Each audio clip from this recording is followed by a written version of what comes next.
Some truths in life are plain and simple, like Carolina blue runs deep. And football season feels just right. I've been riding with the Tar Heels since I was a kid. A basketball school for sure. But this year, football is joining the party. That man, the Hoodie himself. 29 seasons, 333 wins, 17 division titles, 9 Super Bowl appearances, 6 rings with one goal: win. The Patriots are world champions with one more ring. Yep, it's still a dynasty. Bill is in Chapel Hill now. You know, you see him win all those championships. Next thing you know, he's your coach. Just a man's greatness makes you want to play the best version of yourself. Greatest coach of all time. You can feel it, can't you? TCU's in town, opening night. Fire. This is history with its sleeves cut off. What? We all got to do our job.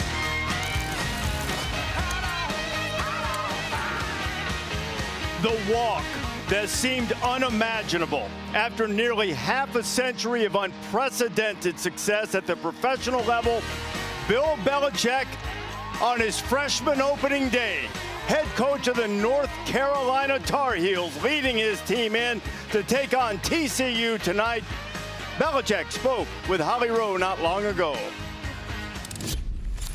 Well, Coach, weird statistic. It is 34 years to the day that you debuted as an NFL head coach, and now you're making your debut as a college football coach.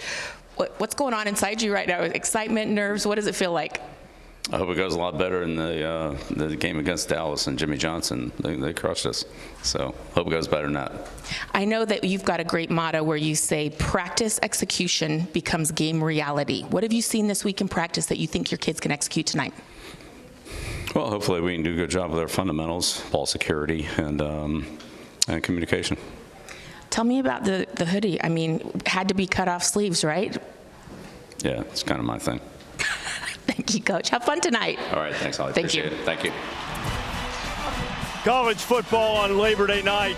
That's kind of our thing. Welcome to the Capital One Labor Day kickoff on ESPN. What a night in Chapel Hill. You're watching the ACC on ESPN. The ACC's had some signature moments in this opening weekend, hoping for another against TCU. Glad to have you with us, Brees Davis and Kirk Herbstreit. Carolina's had great teams, they've had great players, but nothing like the anticipation of Bill Belichick. No, we've been here since we flew in the night at the LSU-Clemson game. We've been here for almost the last 48 hours. There's an intense excitement that this fan base I don't think is used to when it comes to football. They obviously are with basketball, and it's because of what Bill Belichick brings. We all knew this. We were shocked when we first heard the news. And he and Mike Lombardi, his GM, went out with their NFL background, and they needed players. They got 70 new players, 70. So nobody knows what they have, including Bill Belichick, but it starts with Gio Lopez, who won the quarterback battle against Max Johnson, quarterback who injured his knee a year ago. Lopez is a dual threat guy, very talented, played at South Bama a year ago, can run it, can spin it. I think it's going to be interesting to see how TCU tries to defend him and the athletes that he has around at that position. The fanfare really shouldn't be a big surprise to TCU. Remember, they were the opponent when Deion Sanders made his debut for Colorado against TCU, a game that they won. And there is Bill Belichick right out in front of the North Carolina Tar Heels. Sort of like a freshman orientation for him after all of those years in the NFL, all of those wins, the 6 Super Bowl titles. And he has told us several times, I've spoken with him a couple times over the offseason, just keep saying, we'll see. We'll see. TCU, look at that, believes it's going to fare much better than it did when Prime Time made his debut with Colorado. A prime time showdown tonight between the Horned Frogs and Bill Belichick. What a night here in Chapel Hill. Kickoff is just around the corner.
You're watching Kickoff Week, presented by Modelo. What's up, guys? It's the opening game.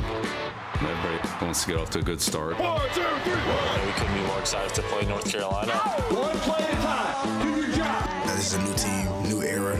It's just going to be a big game. We're ready to go. And that's what football is. Opening night in Chapel Hill, opening night of the Bill Belichick era. TCU won the toss, they deferred. Bill getting the headset squared away. North Carolina will receive the opening kickoff and go on offense first to start this era that many thought would never happen. Seemed impossible, seemed wild. But Kyle Lemmerman will put total leather for TCU. Chris Culliver, one of the deep men back. He returned 5 kickoffs for Carolina last year, 2 to the house. Lemmerman. Culliver looking for room, and TCU chases him out of bounds, well short of the 20-yard line, and North Carolina will have it on offense first behind Gio Lopez. Lopez, who grew up in Northwest Alabama and Madison, started his college career at South Alabama for Major Applewhite, dual threat guys Kirk mentioned earlier. He will be the first left-handed quarterback to start a game for Bill Belichick. He did not arrive until after spring practice. So we'll see what we do with Lopez in terms of how much he runs. They've also had some injuries on the offensive front. They are starting Christo Kelly, the backup center, because the alternative was a guy who never snapped in a college game before.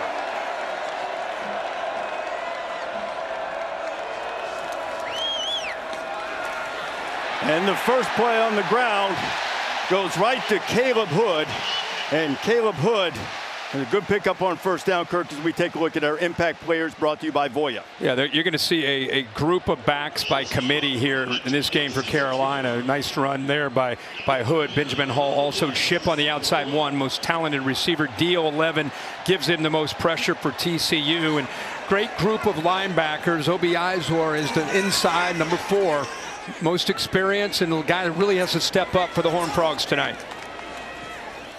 They'll keep it on the ground. This is Benjamin Hall. Hall, the transfer from Michigan, a load, and he's really been good in the early part of practice, and it gives Carolina a first down. Yeah, the big thing here, but with you got Freddie Kitchens, who stayed from Mac Brown's staff, one of the few holdovers, calling the plays as an offensive coordinator. Remember, he had some success as a play caller. You go all the way back to 2018, was in the NFL with Baker Mayfield and the Browns. Wants to be physical. They want to run the football to set up the play action game.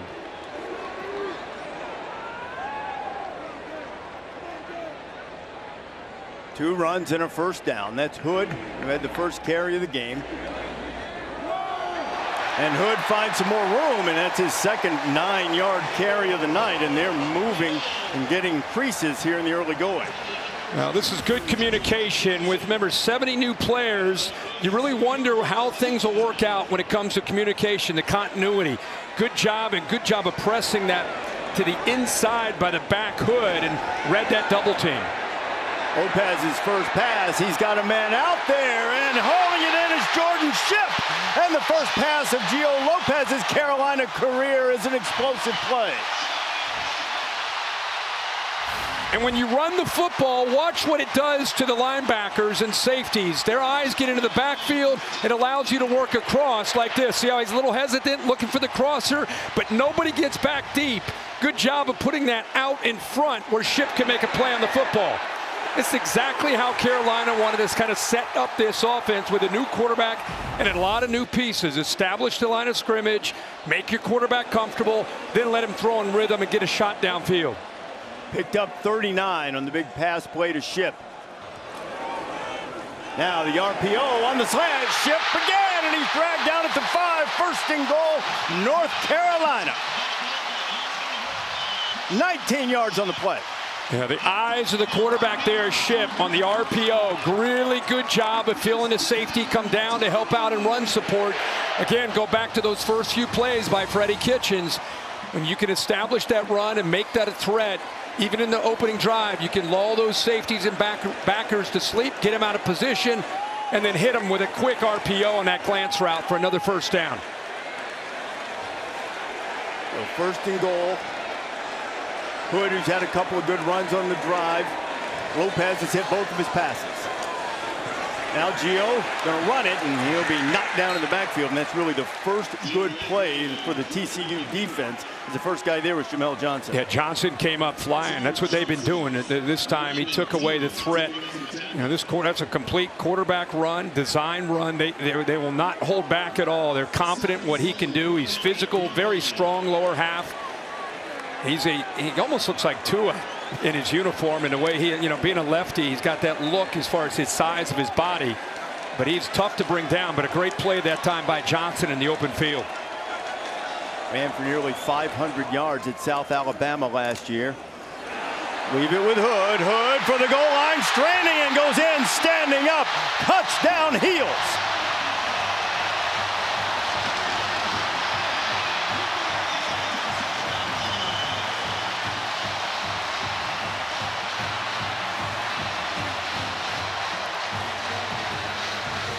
The dignitaries pleased with the way the festivities have started here for the Heels. Kirk, 7 plays, 83 yards.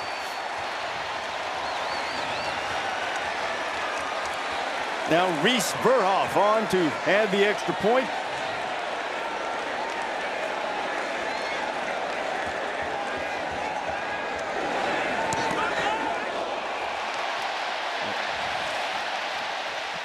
A transfer from Marshall makes it 7-0, and what a tremendous start for North Carolina.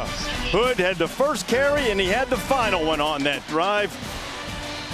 Bill can hardly contain himself. Go for one. MJ, on the other hand, and dadgum old Roy fired up about the Heels start.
Perhaps there hasn't been excitement like this ever from North Carolina football. Randy Moss, Aaron Boone, Carolina legend Mia Hamm and Julius Peppers.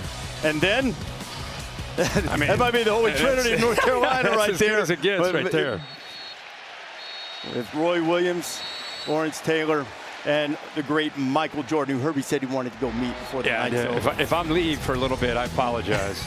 Josh Hoover, in his third year as a starting quarterback for TCU, he's from the greater Dallas area, set a single-season record with nearly 4,000 yards passing, played very well in the postseason, wanted to improve the decision-making once he gets outside the pocket, but man, when he throws it, Sonny Dykes says, it looks like he was born to throw it. So now he'll try to answer this North Carolina opening drive with TCU putting the ball in play at its own 25. Hoover's first pass hits complete, and it'll be a first down. Eric McAllister, their leading receiver. Last year, 92% of his catches went for a first down, and there's another. And taking a look at our impact players besides Hoover around him, Barnes gives him some downhill running. The UTSA back, it could be big for them. Eric McAllister, you just saw there on the slant, big, rangy receiver at 6'3". DeAndre Robinson, number 6, could be a difference maker. Very explosive for Carolina's defense. And then House actually transferred with Steve Belichick, who was the defensive coordinator at Washington, came over to be the DC here for his father. And House came with him from Washington, has really been helpful with the scheme. Another pass to McAllister, and this time McAllister will be knocked down just short of the 40. He's not the only guy. A guy who was helping out on the tackle there that came over with Steve Belichick was Thaddeus Dixon. It'd be a good matchup with Kendall Briles, obviously with his father Art, known for that system where it's very, very fast with the tempo, multiple formations, try to create a lot of confusion, and they're an RPO-heavy team. So see how that matches up against Steve Belichick and his Carolina D. The ground for the first time, and Kevorian Barnes, who had transferred from UTSA, found absolutely nowhere to go. Andrew Simpson was there, transferred from Boise State, who's been the leader for this defense. You know, that time Leroy Jackson, 91, got in there and influenced the play. You'll see him right here. What's interesting, he just keeps trying, just working back to the football, and his backside ends up stoning the back who's trying to get a little bit of room to run. So good job by that defense. Flying to the football. They gave him a yard on it. TCU good on third down a year ago. Hoover firing incomplete as Dixon had McAllister all locked up, and it'll be fourth down. Yeah, there I think Hoover probably predetermined with the pre-snap movement that he wants to get the ball out here, but look at the tight end release here. If he would have given this a little bit of a time, look at that, that's a first down, but I think he determined before that snap he wanted to go to his go-to target, Eric McAllister. He missed the tight end there for the first down. TCU will have to punt it away. That is Ethan Crom, senior from Australia, one of the Pro Kick Academy guys.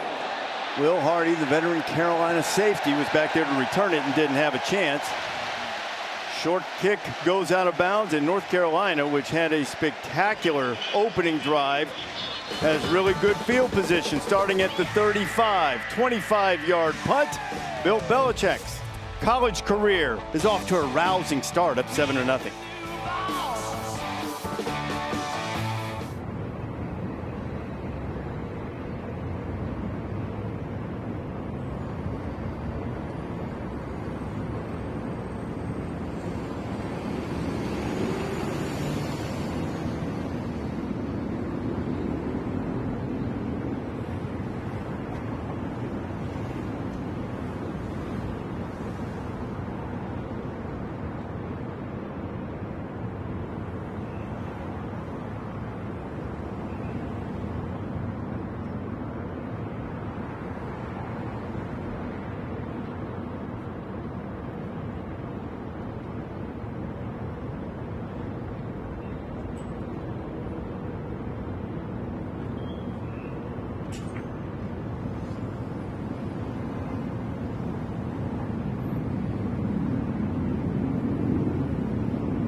Capital One Labor Day Kickoff on ESPN is brought to you by Capital One.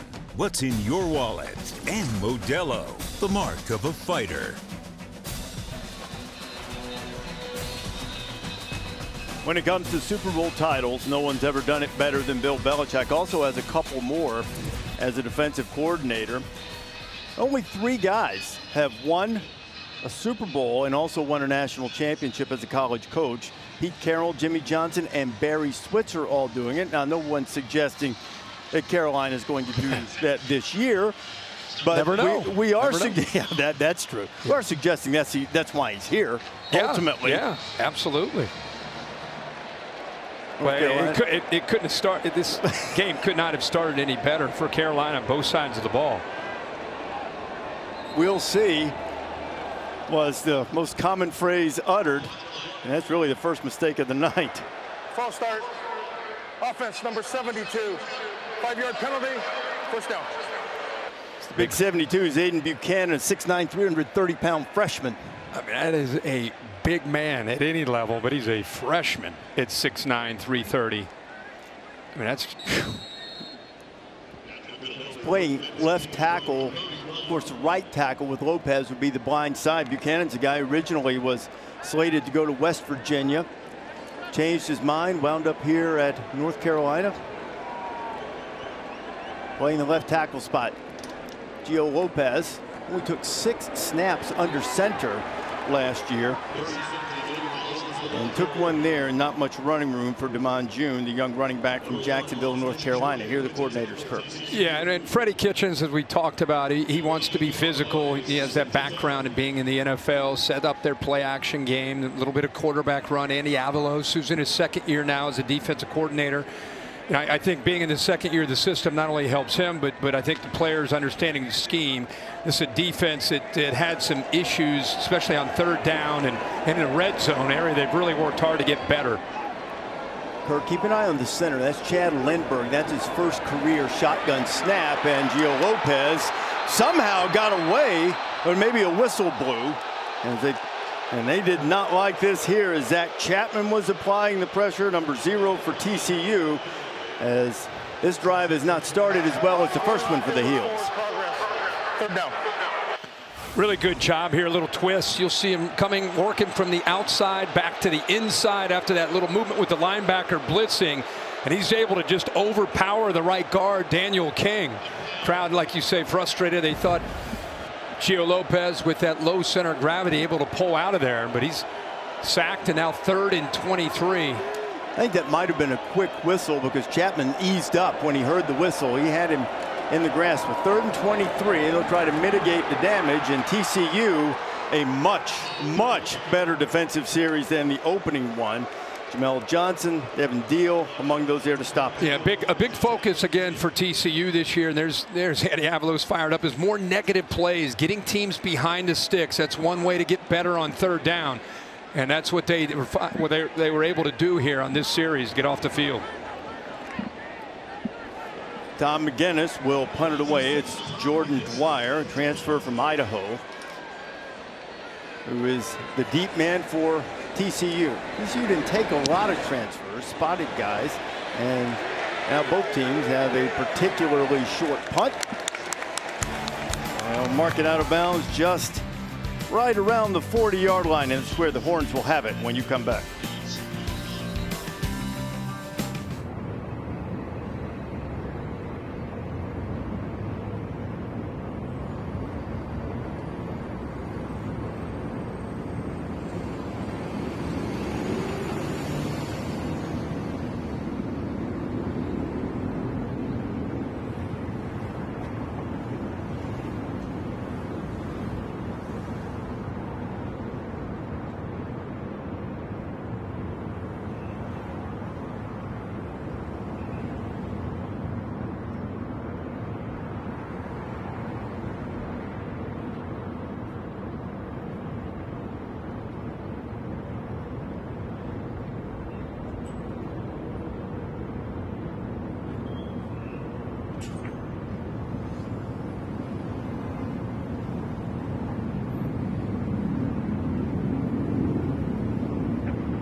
came here to win a Big 12 championship, and I told my teammates I was going to be the quarterback here this year, and the way I grew up, your word means something, and so that's all there was to it. I love TCU, I love Fort Worth, and never thought about it. We love that. It was great. Nico Iamaleava left Tennessee. Tennessee was interested in Hoover. Yeah. I talked to Josh's dad, Alex, today. He was so proud of that. He said he told his representative, I know what he's going to say. And that's what he said. Yeah, that's what he said. You see that over 3,900 yards. There's his dad right there, obviously here, excited to see what his son can do. But one of 2 returning quarterbacks from last year that threw for more than 25 touchdowns and over 3,900 passing yards. The other is Garrett Nussmeier. So gives you an idea of what he's capable of doing when he has time. Very talented quarterback. Second possession for TCU, and the Horned Frogs going to lose a couple on the quick completion. Mari House there to make the stop. Well, Steve Belichick has got to see this and love this. This ball gets out in a hurry, but I want you to watch the powder blue. Watch Carolina blue jerseys. Watch how they pursue, leverage the football, take away any threat at all after the catch. Hoover back to work, going downfield, and cannot quite make the connection with Dwyer, and there is a flag that comes in late. It was Marcus Allen on the coverage.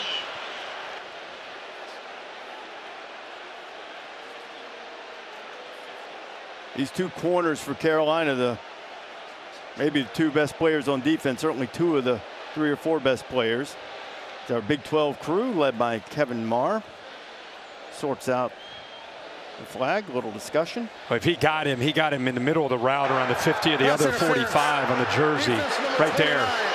It's not late, it's early on the route itself right there, grabbing that jersey. That's when the flag came in. So you might see the end of the play and say, hey, it looked clean, but it was in the middle of that route where the hands got a hold of that jersey. The fans are seeing the end of the play. Had nothing to do with the call. Official made the right call.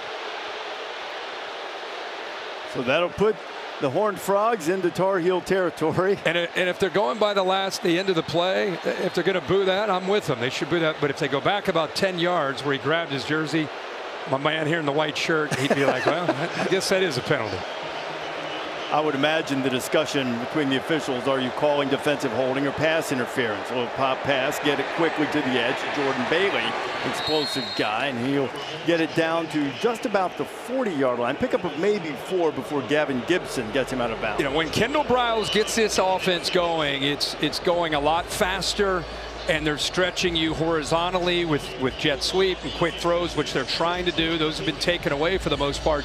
And then they're going to stretch you vertically. And then they mix in the run game, which was really missing a year ago. Big emphasis this year is running the ball better. A lot of Tar Heels came up and squirting through there is Kavorian Barnes. He just about had a big gain there, and he'll be stopped right at the 35. Hey, you're going to pull both your guards here. You'll see them trying to get out in front. Like I said, Kendall Briles and Sonny Dykes, they want to see this team run the football. Here's an unusual formation. Get 4 receivers out in front. That's an easy first down with a quick throw. Barnes making the grab. This guy was the Conference USA Freshman of the Year at UTSA. He's battled some injuries, but picked up the first down. Yeah, there's that 4 look. Just this really extension of the run game. Now they start to crank their tempo up, mixing up the formations, trying to create as much confusion and try to get that Carolina defense out of position.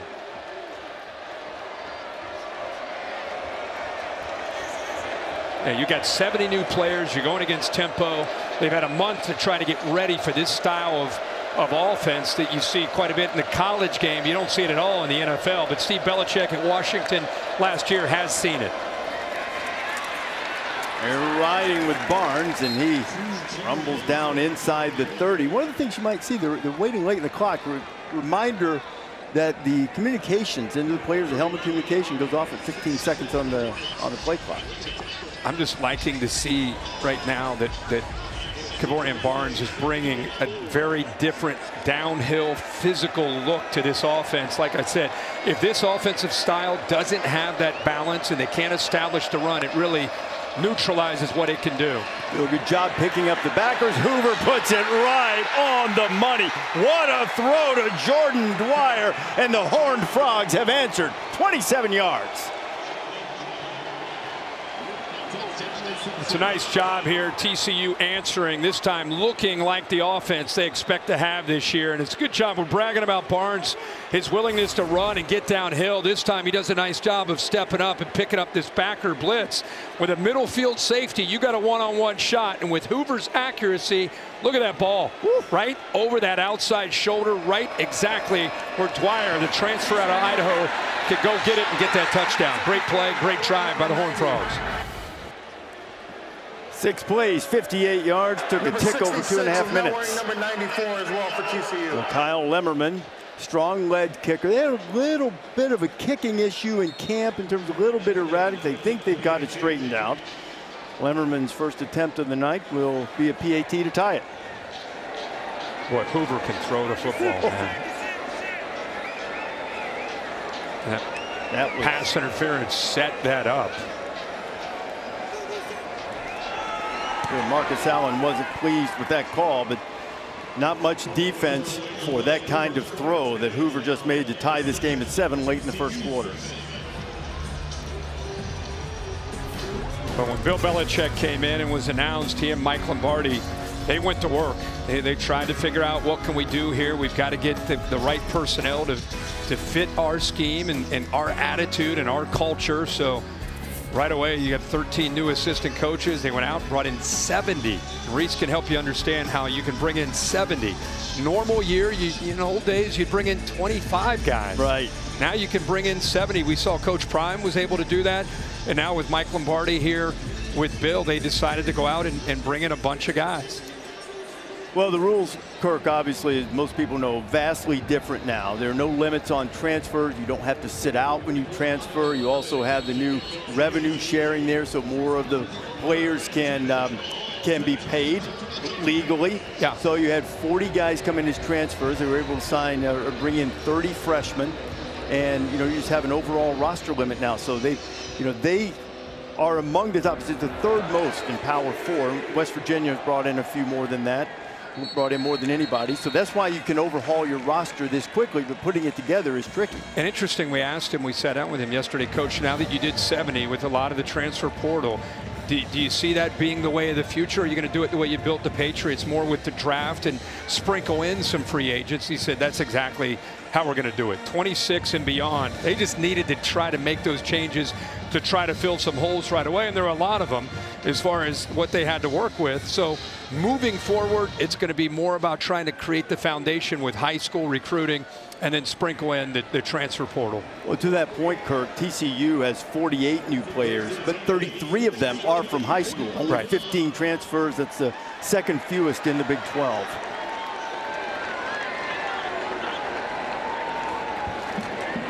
Caleb Hood has had a good start. He's a highly touted guy coming out of high school. He's battled some injuries here in Chapel Hill. Short gain on first down. Caleb Elarms Orr with the stop. Yeah, they moved Kelly back, who was the center on that opening drive when they went right down the field. Freddie Kitchens now has called 11 plays in this game, 9 runs and only 2 passes. So again, we said in the outset of this broadcast, want to establish the runs, be physical, and then get your pass game and your RPO and play action game going. On motion to ship and nowhere to go, and the Horned Frog defense, which played much better over the second half of the season, is awake. Yeah, good job. They keep collapsing off the edge, and here's a good job here of going up against a true freshman and just kind of working around him with good quickness.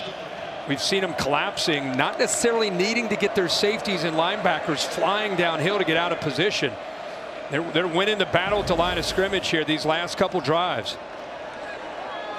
Well, after Carolina cut them up on the opening possession, haven't gotten much done since then. This is their second possession since the touchdown drive. 3rd and long for Gio. Feeling the heat, laying it out there. There are a couple of frogs in the area covering Chip, and pressure applied by Devin Deal. And it'll be 4th down, and the Heels will have to punt it away as the Horned Frog defense rises up. Yeah, like I said, this is a Horned Frog defense that really struggled last year on 3rd down because a lot of it was 3rd and short and 3rd and manageable for the opposing offenses. Goal coming into this year is win 1st down, get them behind the sticks. And the first drive, we didn't see any of that. The last 2 drives, it's exactly what we saw, and it's worked out perfectly. You know, Kirk, they really couldn't stop the run last year. Their numbers as a pass defense very good a season ago. But it was mostly because people were able to run on them. Fair catch called for and made. And the Frogs will have it back after the 44-yard punt.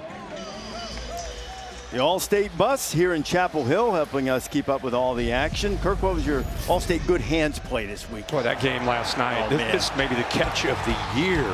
With Daniels going up like that, they reviewed it to make sure he held possession. I could watch that all day. Look at Notre Dame. They think they got a pick. No problem. Easy pick in the rain. Nope.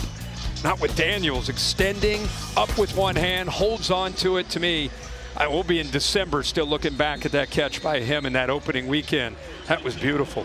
Transferred over to Daniels from LSU. He was a standout at Liberty. He really didn't get it going last year, but boy, he got it going with that, and how about play last night. How about the ACC? Miami over Notre Dame, Florida State over Alabama, LSU and Clemson back and forth. LSU ended up winning it. Good start. And not much running room. Jeremy Payne back in to run it for the Frogs, and good pursuit by the Carolina defense. Again, multiple formations, that time going with a rare look with 2 backs in that backfield. North Carolina not confused at all. Good job of getting off of blocks and getting in there and getting physical. Hoover completed all 4 of his passes on the last drive to 4 different receivers. I get 5 in a row and another first down, and this time it's going to be the big tight end, DJ Rogers, making the grab.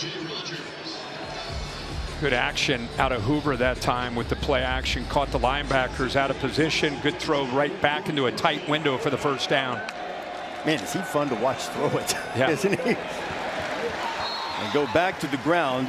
Kendall Briles really wants to be productive on the ground. Kavorian Barnes wrapped up by Leroy Jackson. Yeah, Hoover, like a lot of these guys that play quarterback today, that that rotational throwing goes back to his baseball days. He ended up getting hurt in high school, which prevented him from continuing, unlike his brother who does play baseball still, but he had to give it up. But I think the end result is all that baseball that he played, the different arm angles, how easily the ball comes out of his hand, how natural it looks. He says it has a lot to do with baseball, just like you hear so many quarterbacks today talking about. Well, time for Josh. Now he'll scramble out of there, and boy, he got sandwiched and took a hit from a couple of Tar Heels in there. Kamori House was among those to hit him. I talked to Josh's dad, Alex, talking about the baseball career, and he was a good pitcher. His brother's going to play corner outfield for either the other Carolina or the Carolina, depending on your perspective. He's going to South Carolina. That's Caleb. Yeah, they're showing pressure here. You walk a safety up. He's seeing this concern. And so that's why he's making a check. Carolina may check out of that pressure, but it looks like they may still be coming. Hoover over the middle, complete right at the 50-yard line. That's exactly where the first down marker is. Joseph Manjack, the transfer from Houston, makes the grab on what will be the final play of the quarter. He recognized that pressure, made the check, got the right protection, and a good job by the receiver knowing exactly where he needed to go to get that first down. That's the end of the first quarter. What an opening full weekend it's been in college football, week 1, and a great way to wrap it up on the night. Bill Belichick makes his college football head coaching debut, and he's in a battle with TCU. Locked up at 7 after 1.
Light show in Chapel Thrill. Welcome back to Capital One Labor Day kickoff on ESPN. It's kickoff week presented by Modelo. Reese Davis, Kirk Herbstreit, Holly Rowan, our entire crew. Opening night for Bill Belichick, and they just turned the lights back on. It's a lights out opening drive for the Tar Heels. 83 yards. They went for a touchdown. Since then, they've mustered -6 yards of O. TCU has answered the score, and now Josh Hoover has them at midfield with a first down as we open the second quarter.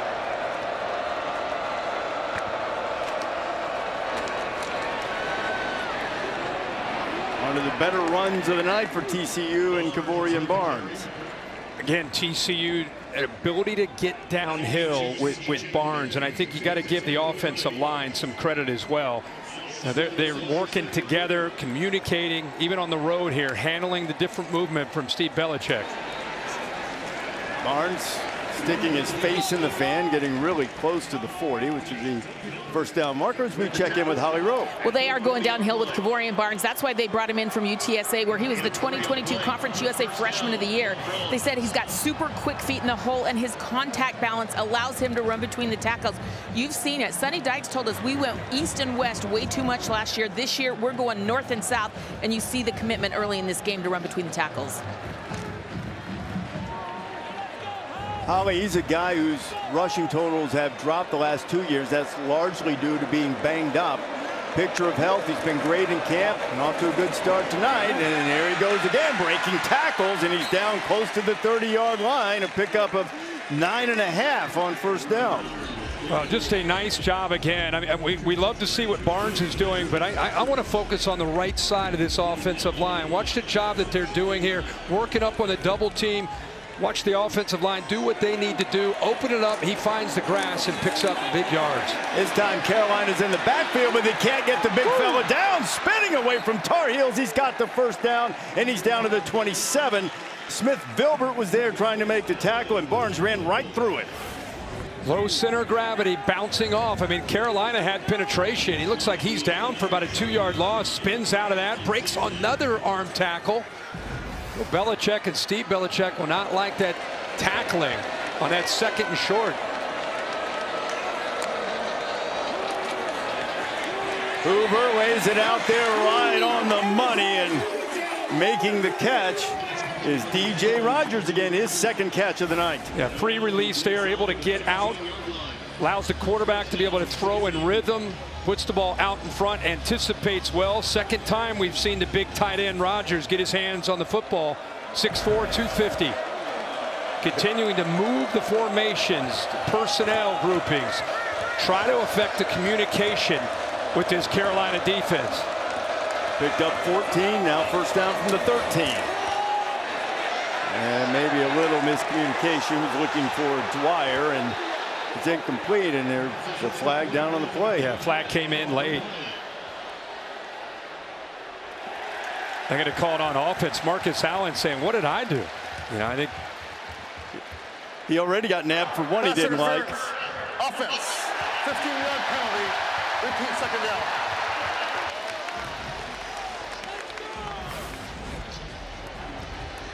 I thought initially 7 there in the slot. He's kind of flattening out his route. He ended up trying to work through the defender, kind of pushing with that left arm. So they'll bring the Horned Frogs back. They were, these last couple drives, really playing within a rhythm, mixing up the looks, mixing up the personnel groupings, throwing about 6 or 7 different targets. But after that interference, they're going to have to make up some yardage here. First and 25. They've got to get it to the 3 for the first down. Hoover fires. He'll get some of it right there, right on the money. Is Dwyer working on Allen, and at the moment, with the exception of that OPI, he's getting the better of it. Yeah, I mean, he's showing a lot of confidence in the transfer from Idaho. A really nice job working on a one-on-one route. Picks up a lot of yards there after that interference. Gives him a real shot here in these next few plays to get this first down. Hoover again complete. Again, it's Dwyer. They'll mark him out of bounds right at the 10. It's going to bring up 3rd down and 7. 9 straight completions. Carolina, after that interference, last couple plays, giving a cushion out there on islands, but not uptight pressing to disrupt the timing. working a little bit off ball, and Hoover recognizing that back into the boundary twice, able to come up with a couple completions, and now a real shot here on 3rd down.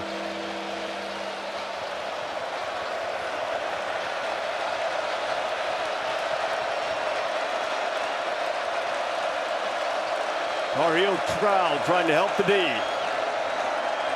Hoover feeling a little pressure, gets away. Josh firing to the end zone, catches May, but its ball comes loose late. It's incomplete. Tar Heels stuck as he tried to get the ball to Chase Curtis. And the Heels were all over him. Coleman Bryson was there. Don't get me wrong, it's a lot easier to sit up here and see this, but this is one that you'd think that he might see with the back kind of leaking, but he set up. He's going to make this throw into that corner, but the running back kind of leaked out late, and he would have walked into the end zone, but he tried to squeeze it in to the big tight end, Curtis. There's one area, Kirk, that they felt like was one that Josh could improve in. Decisions, seeing the field outside the pocket. Didn't make that play, so it'll be a 27-yard field goal attempt, depending on this flag. You got movement on the right side by the offense. False start. Kicking team number 70. 5-yard penalty. Still 4th down. So we'll make it 32 instead. On the field goal attempt from Kyle Limmerman, who last year was 15 out of 22. 3 out of 5 from this distance last year. We'll call it a long 32 as he tries to give TCU the lead.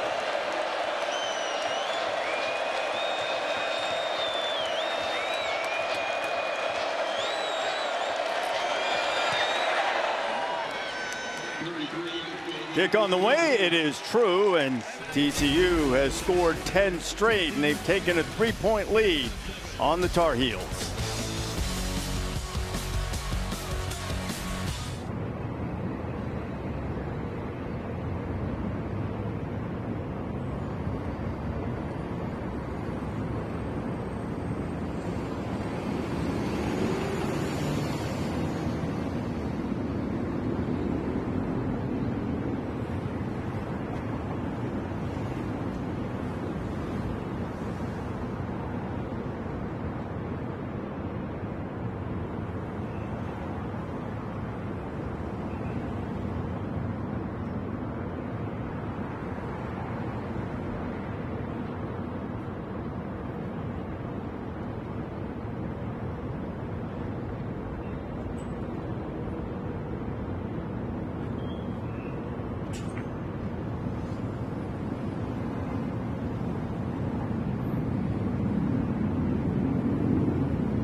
Aerial view brought to you by Goodyear. For every legendary moment, still, always, and forever. Beautiful night here in Chapel Hill. Bill Belichick, so consistent, 19 consecutive winning seasons, second longest in NFL history, 17 division titles in 24 years. Look at those 11 in a row, 6 times.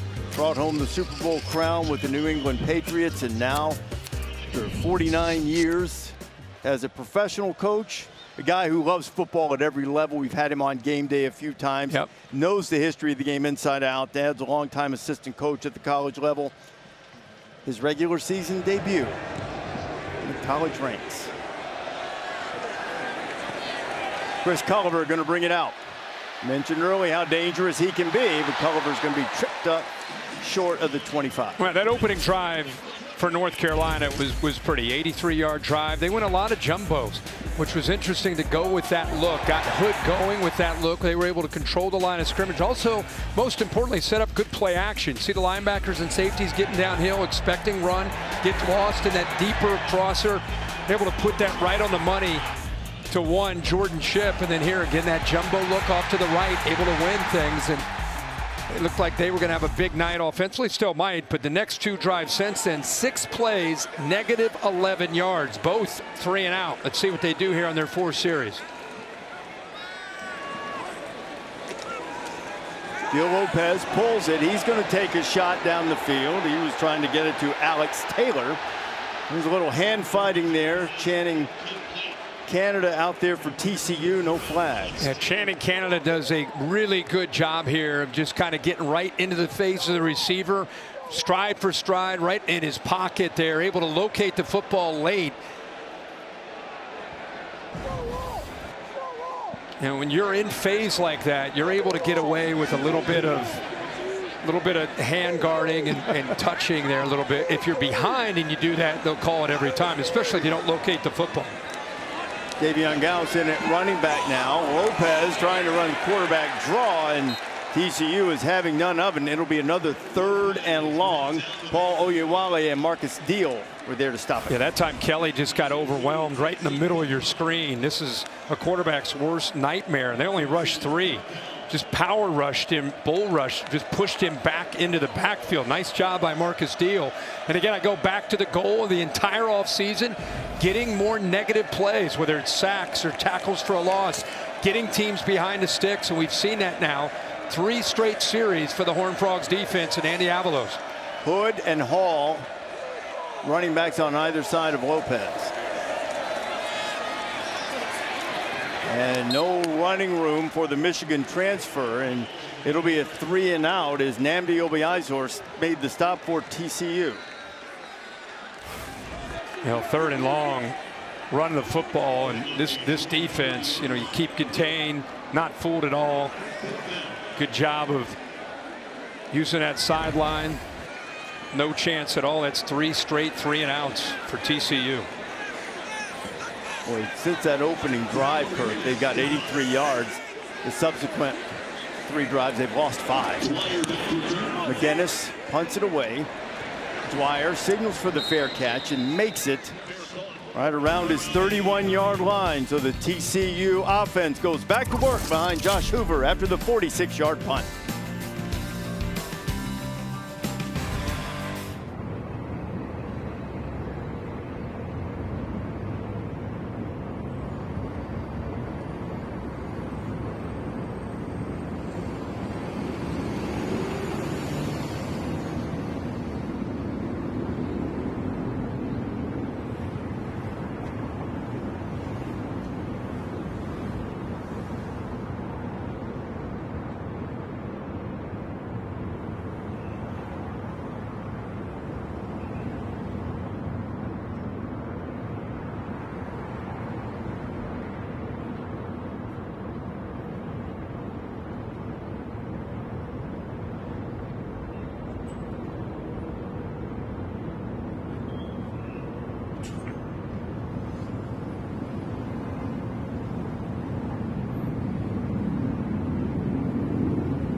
I've been surprised, honestly, about how quickly it's come together.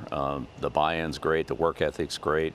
They've improved a lot. Again, we have a long way to go. I'm not saying we're anywhere close to being good right now, but we're certainly we've made a lot of progress, and the players have given me a great effort. So, I want to give them that same effort back, and we'll see where it takes us. Kirk, he said it'd be 3 or 4 games before he really knew exactly what he had. He certainly wasn't punting on this game, but the growth was going to take a while, and some of that would be game action. You bring 70 new players in, even if you're the greatest coach to ever do it, it's going to take some time to gel. It takes some time to really understand what you have, like you said. The way this game started, it looked like, he didn't want to say they were good yet, but they looked pretty good. I know what to all of us. I know what was good, that opening script. Yeah. And the blocking. Yeah, no preseason football, which he's used to. Hoover fires out. He has another completion to Dwyer. Holly, Belichick hardly a figurehead during practice. No, we were wondering how hands-on he'd be with this team, and I can tell you this, on their final walkthrough last night, they're going over special team situations, and none other than Bill Belichick is acting at the scout team long snapper. Yes, he was snapping the football, making sure his team was ready for every situation on special team. He has been totally hands-on. And he has. You've seen a lot of the video of practice and him teaching fundamentals, which is one of the things he feels like they need to do if they're going to achieve the goal of being like the 33rd NFL franchise, which has been the calling card because they've recruited very well. Yep. One of the things that the NFL is about is finding matchups, creating those matchups, and attacking them. And, Steve and Bill Belichick obviously very, very dialed in on that. And what I've seen from Kendall Briles is going away from the corner, number 1, Thaddeus Dixon, and going after either Marcus Allen or now Conley, who's in the game 26, into the boundary on that left side of the offense. Rare incompletion on first down from Hoover. Briles puts it back on the ground. Andrew Simpson makes the stop, the transfer from Boise State. Simpson and House give them 2 really good linebackers because of the versatility. And watch how he finishes on this play. Able to beat the guard, bang. And it's a back that's been getting downhill, and that time this offense going sideways after that big hit. 3rd down and 9 for Hoover. Josh dancing away, keeping his eyes downfield. Oh my goodness, he threaded that in there. What a catch by Dwyer along the sideline. But Dwyer does a good job of working back. I think he's running his route. Now he sees his quarterback's in trouble. He didn't have much of a choice here. That ball was on him in a hurry. By the time he got off of Conley, that ball hits him right in the right shoulder. Just a laser from Hoover. Back to the ground with Jeremy Payne. Yeah, you talked about how Hoover, he's known for his ability to throw in rhythm from the pocket.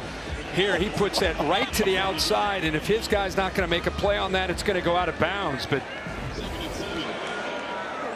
Dwyer tried to work back, tried to get away from the corner, but the football, the way it was thrown, it just hit him right, like I said, on that right shoulder. His off-target rate when he leaves the pocket way up last year. That was right on target as they're back to the ground on 2nd down.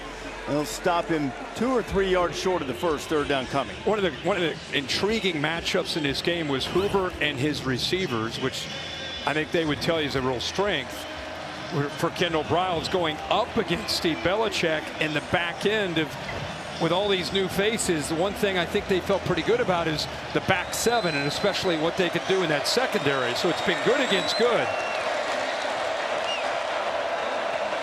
Need 2 on 3rd down.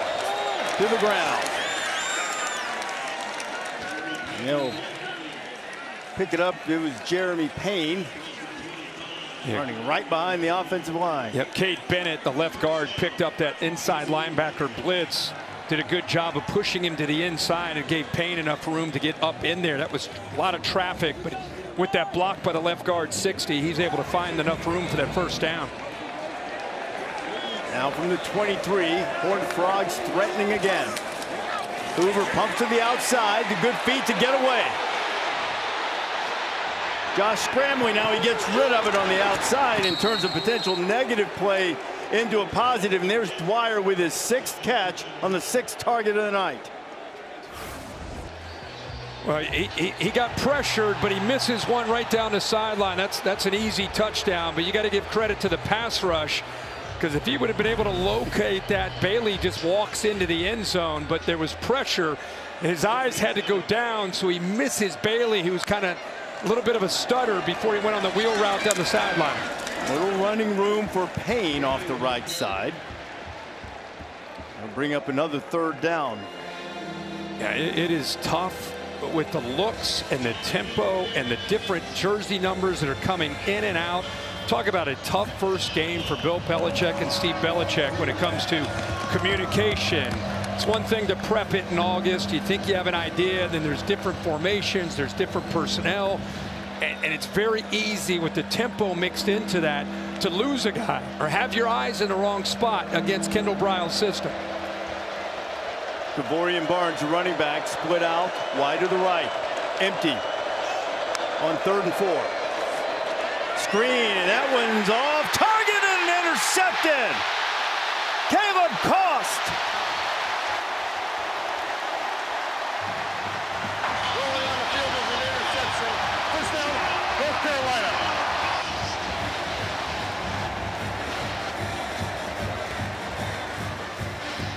Well, this is the area that Hoover really wanted to, again, get better. He kind of falls off of this throw, felt the pressure there by Hal 7, and he had to put the ball high. By putting it high, that's a very dangerous throw. Goes off the hands of Bailey, and what an effort to be able to come up with that interception by Caleb Cost. House transferred from Washington, where he played for Steve Belichick last year, and he makes a huge play.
North Carolina just got an interception, kept TCU from building this lead. Great pressure from Maury House, Caleb Cost with a pick, and now back to work. And they haven't gotten anything done the last 3 times they've had the football.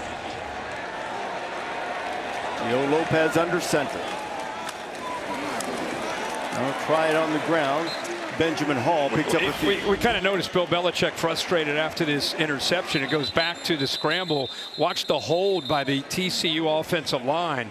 2 of them right there, a grab. You can see the left side as well. So he's excited about the interception. He's like, all right, we got the ball back. Yes. And then he's like, come on, man. Somebody, I need to talk to somebody. We kept our cameras on him, and we were at the break. We noticed he was frustrated. We went back, and Holly was all over it down there, noticing that he was frustrated during that scramble to the right of Hoover. There were a couple of holds. We went back and looked, and clearly, even after the pick, he's still letting the officials know that he's frustrated about those two missed holding calls. Carolina, which ran it so well on that opening drive, tougher sledding now. Hall picks up maybe 1. Boy, they're really starting to cheat down against this run game these last few series. Really almost challenging Gio Lopez and his group of wide receivers. It shows a lot of confidence they have in the back end. Ship, number 1 for North Carolina. He can beat you one-on-one, but who else can? Who else can be that guy to help out, to try to take this defense and try to sit them back a little bit? Right now they're playing downhill.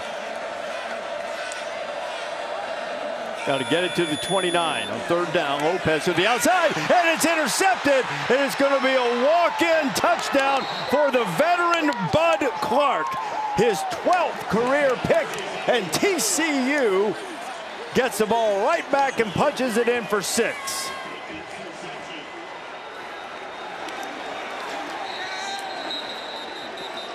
He is the leader of this defense. He had a pick 6 in that college football playoff semifinal against Michigan when they went to the national championship game. Might have celebrated early. Well, he baited the young quarterback Lopez, being a veteran safety. He gave a big cushion to make him feel like he's got the easy throw for the first down. Unsportsmanlike conduct. Scoring team number 21. 15-yard penalty will be enforced on the kickoff. That's number 21's first unsportsmanlike foul of the game.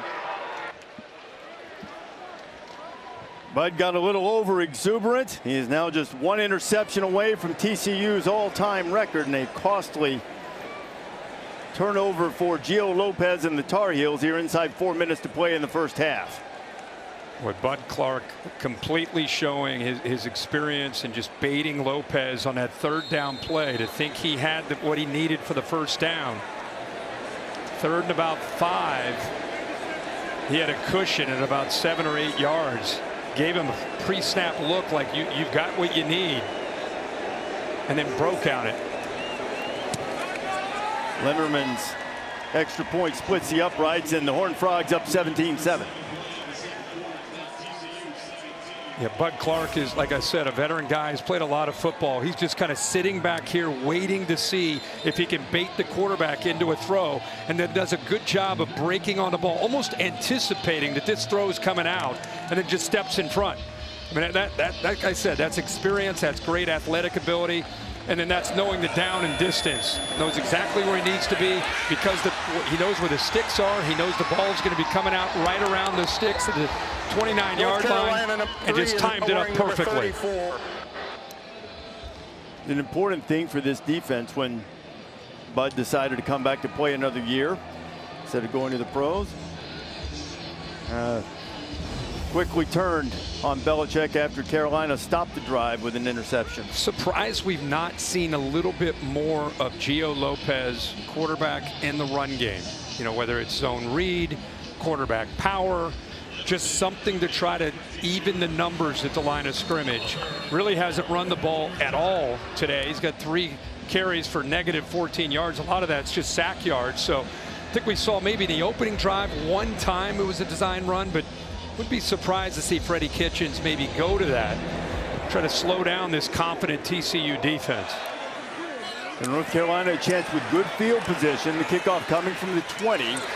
And Culliver's going to get it to the 35 as we check in with Holly. Well, after the opening drive, TCU's defense has really shut things down for North Carolina. Sonny Dykes told us just how challenging it was to prepare for this team. He said 70 new players, a lot of new coaches. We were trying to pull film for everybody. And then he was out golfing with Denver Broncos head coach Sean Payton, and Payton said hey, if you thought about the quarterback run game, go back and look at what he did against Cam Newton when he was with the Patriots. So Sonny goes back and pulls that video, and now you've seen it. They've done a good job tonight against the running quarterback of Gio Lopez every time he's run. So shout out to Sean Payton. Giving tips, getting any tip you can get when you got 70 new players in an opening week. Well, Sonny also checked with a couple of Bills' former players that have Texas Tech ties, as he does. I asked him, who are they going to be loyal to? You and the alma mater of Danny Amendola, Wes Welker, or Belichick? He felt pretty good about it. The common thread was Bill's going to do what Bill does. Go back to that jumbo look that was effective in the opening drive with 6 offensive linemen. Worked on that left side where they had those 3 linemen to the left of the center. Got a push anyway. Hood and Hall together with Lopez in the backfield. It'll be Hall looking for the edge. He's got the first down, and Benjamin Hall takes it up to the 48-yard line. Devin Deal with the stop, 10-yard pickup. And the 2 backs there together, they feel that Benjamin Hall could be the most talented back that they have. Good worker, just a complete back to transfer over from Michigan. That time both of them in the backfield, and in fact that play worked so well. The threat of the quarterback run in there and a lead blocker. Yeah, when they get that going, you can go back to 1st and 10, play action or RPO. Lopez under center. It's Hood. Caleb Hood gets it into TCU territory to the 49. It's funny you say that. I mean, it just tells you where we are. Bill Belichick leaves the NFL, where of course majority of the time his teams, his quarterbacks would always huddle, and he comes into college, he picks up Gio Lopez as his quarterback, and Gio Lopez has never huddled. High school, college at South Alabama, he's looking over at signs. It's been a learning experience for him. It's different. You know, you got to command the huddle. You're looking into the eyes of 10 teammates, and you got to call the play and say it in a way that you believe that this play is going to work. So it's been a work in progress, and done a good job with a different coach, especially Matt Lombardi, his quarterback coach, and helping him develop to become more of a complete quarterback. Tar Heel legends on hand on Belichick's debut night, but TCU trying to spoil the party as we're at the 2-minute timeout.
Starbucks halftime report. Matt Barry, Desmond Howard have first half highlights and look ahead to Michigan and Oklahoma. They look serious. They'll be there. They look very serious. It's casual Monday for Desmond. No tie. It is.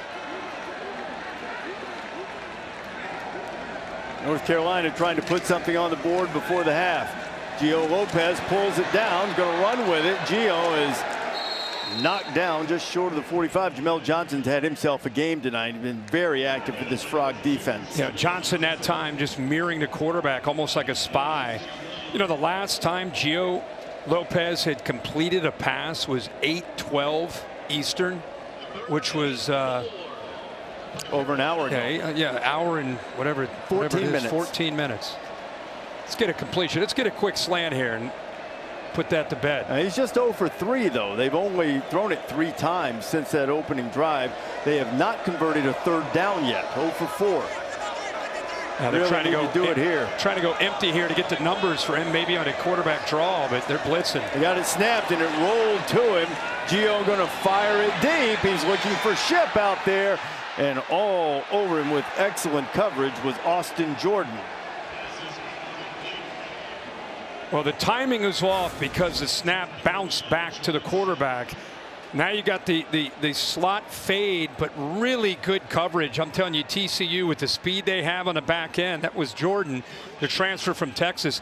They just don't feel threatened, and they have been stride for stride in phase on those deep balls. Kirk, that's why we've brought up the center a couple of times tonight. That was Chad Lindbergh. We're certainly not picking on him. He's a transfer from Rice. He's never done it before, and they were concerned about the shotgun snap. Especially on third down. Yeah, that one didn't quite get there. Now they've got a problem handling the snap, and a really good job to get that punt out of there by Tom McGinnis.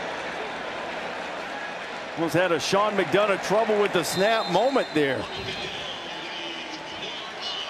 Pretty good job to recover. Yeah, it was. And just like you say, just to recover that and get it out. But actually, the snap was actually, from what I saw, pretty good. Just off to his right, just slipped through his hands. Yeah. Lucky it bounced off his thigh, gave him a chance, and boy, so close. How about that? Australian, though, that was a little bit of Australian rules football there. Yeah, it was. At least he didn't do that hand pass thing. That would not have worked out well. A little bit of frustration there, and of course, special teams. Bill's baby. You know, he loves special teams. Worked very hard on them, but that was just an unfortunate operator error for McGinnis. Could have been much, much worse. But now with 53 seconds, TCU has it 80 yards away from the end zone. First down completion. Well, you got a veteran quarterback, a good group of receivers. You got 3 timeouts. So even though they're starting at their own 20, they're thinking at the very least trying to get into field goal range, especially with Kendall Briles' aggressive mindset. DJ Rogers, that big tight end, they were really high on his ability and potential. He has 3 catches tonight. That one picked up 5. And stopped the clock getting out of bounds. Here's Hoover on second down. Throw it underneath. And Barnes out of the backfield. Picks up the first down. TCU, this is how you start a late drive in the half. You get that first down. Now you can start attacking. And Eric McAllister won for TCU. They're probably their best receiver, 6'3". He's been moving inside and outside, and everywhere he goes, Thaddeus Dixon is following him. So it's one-on-one. 2 of the better players on the field. Carolina not leaving McAllister alone. They'll go to the ground this time with the full complement of timeouts. They could afford to try to pop one, and they'll use a timeout here with 36 seconds to play in the first half. DeAndre Robinson, big transfer from Florida. TCU, their first charge of the half. 30 seconds in length. 56th season of Monday Night Football is on the way. September 8th, Vikings and Bears, 8 Eastern time on ESPN, ABC, ESPN Deportes, and the all-new app. Peyton and Eli back on ESPN2. Scott Van Pelt and the guys start coverage with Monday Night Countdown. Their crew at Soldier Field, that'll crank up at 6 o'clock Eastern time, 5 in the greater Chicagoland area. Yeah, Ben Johnson leaving Detroit as the offensive coordinator, becomes a head coach to help Caleb Williams. Got some good pieces around Caleb Williams. It's going to be exciting to see what the Bears can do. J.J. McCarthy era starting in Minnesota. What a great way to open up Monday Night Football. That'll be a good one. Well, Ramses and the fellas here in Chapel Hill really need to keep TCU from tacking on some more points. A 17-7 lead. The Frogs have scored the last 17 after Carolina took the opening kickoff march right down the field, went up 7-0. Since then, it's been all TCU. Another completion to Dwyer, who keeps his feet, heads for the boundary very wisely, and the clock stops with 31 to go. And I don't know it officially, but they continue to go away from one. Thaddeus Dixon back to the boundary against Allen and Conley. A lot of times, like I said, you know, you've seen Dwyer get his opportunities. He has 7 receptions to lead to lead TCU. Most of it's been up against number 29 with the soft cushion into the boundary. It's almost like Carolina's okay with giving that up. They just don't want to give up the potential explosive play. That's why they got Thaddeus Dixon following McAllister everywhere. Hoover pulls it, has a completion. It's Manjack on the grab, the transfer from Houston, and now all of a sudden they are right there on the edge of field goal range with 24 ticks to go. Pickup of 18. Yeah, Deary, the center, gets a little bit downfield there on that RPO. The linebacker came down. Good decision by Hoover. Hoover again. There goes Barnes racing for the sideline and gets out of bounds. Clock stopped with 13 seconds to play. You know, and kind of the year of the quarterback as far as inexperienced quarterbacks. 7 of the top 10 this past weekend had quarterbacks for the first time starting at that school. It's just another example of having a veteran quarterback, a guy that's played a lot for his school, understands, hey, we're at our own 20. We got 3 timeouts. I've got, you know, at the beginning of the drive, 3 timeouts, able to kind of navigate, move down the field easily in field goal range. First down, another catch for the tight end, E.J. Rogers. I mean, it's like everything they do, his mind's working quick enough that he quickly has an answer. So not only have they moved into field goal range, you know, 9 seconds left, still to 1 timeout. You think you'd like to think of maybe taking a shot or 2, maybe into the end zone. Clock operator, please reset the game clock to 10 seconds. We'll see how they've scored. Caleb Hood, who opened the drive with a 9-yard run, finished a 7-play, 83-yard drive with a touchdown. This was just a spectacular throw from Hoover to Dwyer. It really got Hoover going, and I think the TCU offense, and on the other side, Gio Lopez, after that opening drive, just trying to find the footing and the rhythm to their own offense, and that pick 6 obviously put them in an even bigger hole. But it's been an impressive drive here to end this first half by TCU. What do you expect to see in terms, you got to assume they're taking at least 1 shot to the end zone. What are they going to try to do? Well, you could go 4 verts. You just want to take some shots and try to create some vertical space here in a tight window inside the 20. If he gets rid of it quick enough, maybe you have 1 play for sure with a 1 timeout, maybe 2, depending how quickly he gets it out of his hands. To your point, he's been masterful on the drive. Throwing it to the end zone, good coverage over there. Nothing doing, 6 ticks left.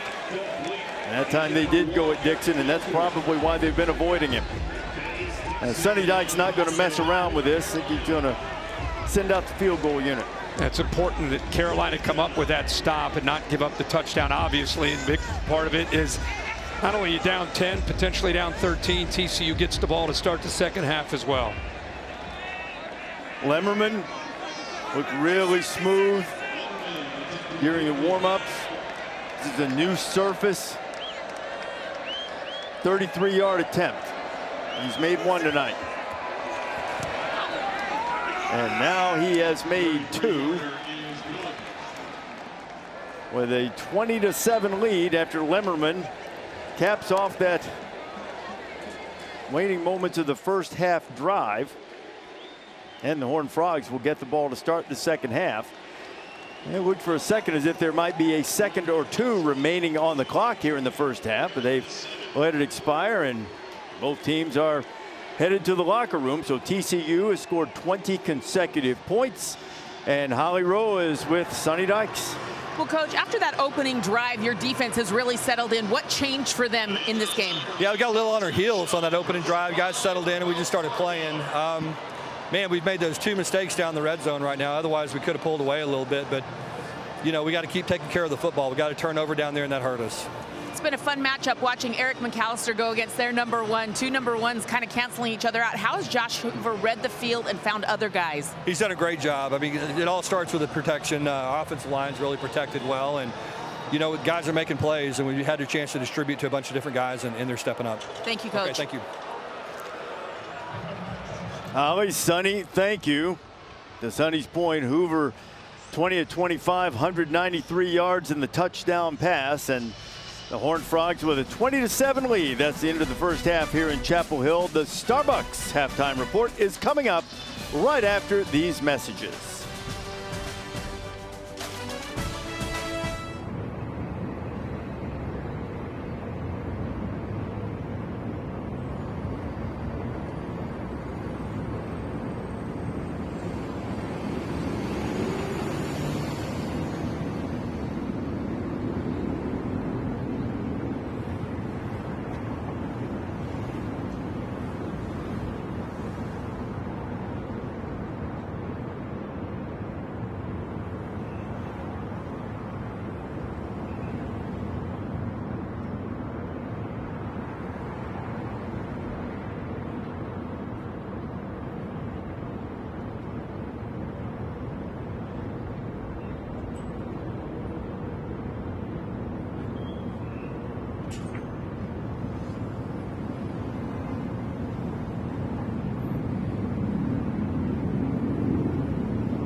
You're watching Kickoff Week, presented by Modelo.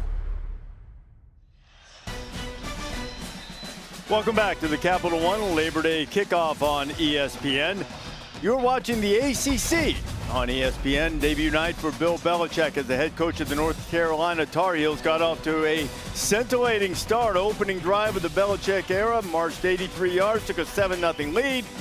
Since then, it's been all TCU. Reese Davis and Kirk Herbstreit here. Holly Rowe down on the sideline for us. And TCU really answered the bell after that opening drive. Yeah, I couldn't have started off any better for North Carolina. Get a 3-and-out on defense. Offense does their job. They're up 7-0. And from that point on, everything has changed drastically, favoring Josh Hoover and the TCU Horned Frogs. Really played well in every aspect. And look at what Josh Hoover's been able to do. First of all, he's 20 of 25. He's been able to play in rhythm, making quick decisions, very decisive, been very accurate. And when he's had time and he's had to work through his progressions, shown a lot of maturity. He's a veteran guy that's played a lot of football, especially a year ago.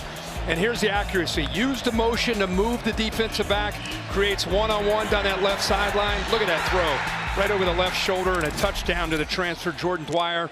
And they're in rhythm. You throw in the interception, pick 6 by Bud Clark. Comfortable 13-point lead. And in my opinion, the way that first half went, it's a big drive for the North Carolina defense. That was the Capital One rewarding performance, and this is a rewarding run as Kevorian Barnes is out the gate, inside the 30, to the 10. Touchdown TCU, 75 yards and no flags. As I finished a sentence about how big of a drive this is for the North Carolina defense, Kendall Briles and company said it's a pretty big drive for us. We got a shot here. And by the way, great blocking downfield, great effort by Eric McAllister, who you'll see helped spring this loose to make this instead of a 20-yard gain, but a play that goes all the way to the house. But the guards did a nice job of picking up the blocks, and that opened up. And this is an offense, again, that focused on becoming more physical, more balanced. We got to be able to run the ball for this offense to work, and it's a great way to start this second half. That makes it a pretty good TCU debut for Barnes, who was a Conference USA Freshman of the Year at UTSA and has a career-long touchdown run. Watch the guard kick out here. Other guard will come down and pick up this safety. It opens up very nicely. See the first guard right there? Boom, that's Bruno. Backside guard here, Bennett. Watch him work up to the safety. Hat on a hat and downhill running. And then watch one on the left there. Look at McAllister hustling downfield.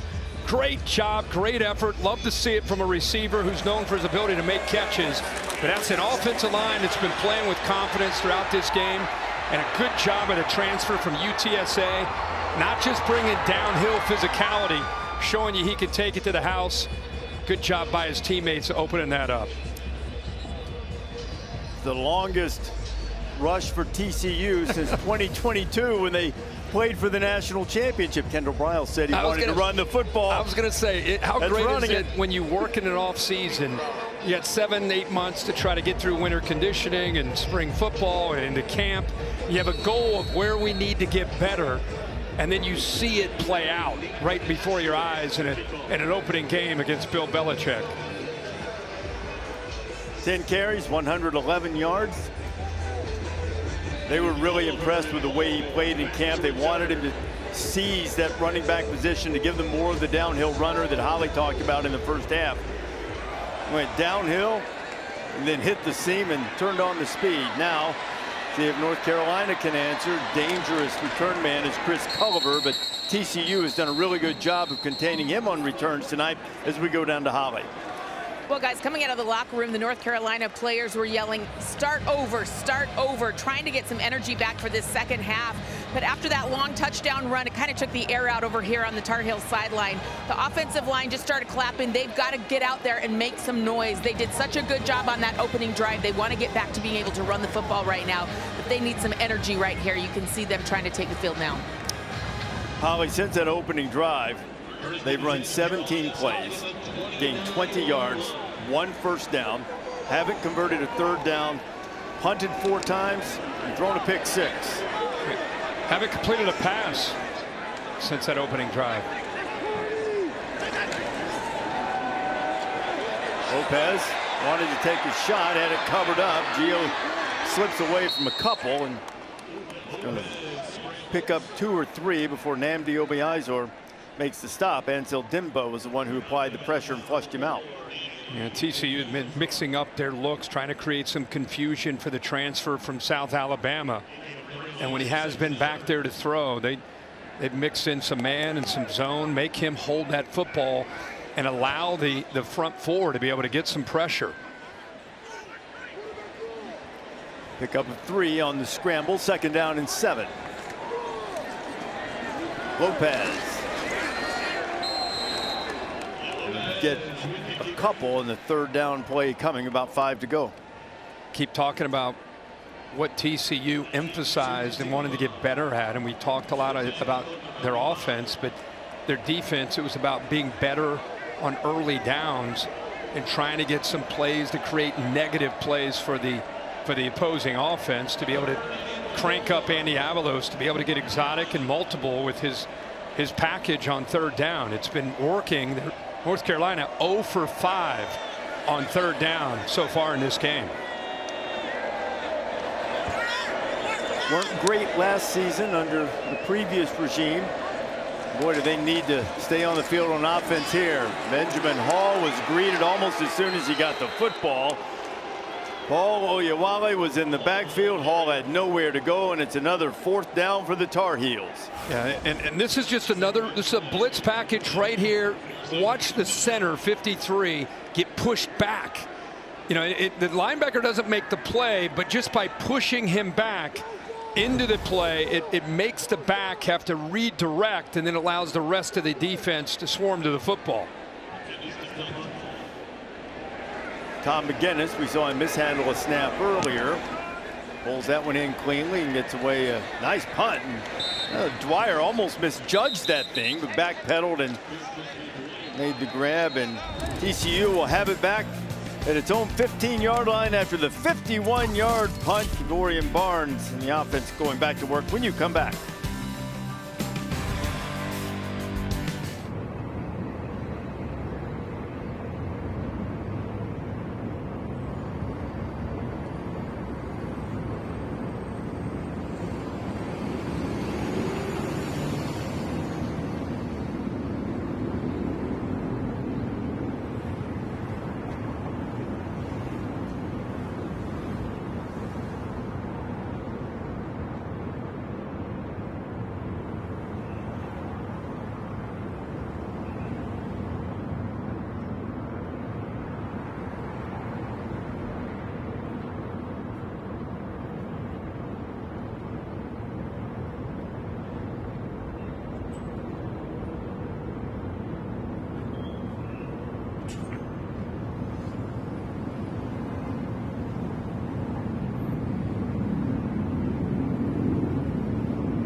Bill Belichick started winning even before he became a head coach, and Lawrence Taylor, North Carolina legend, was a big reason why.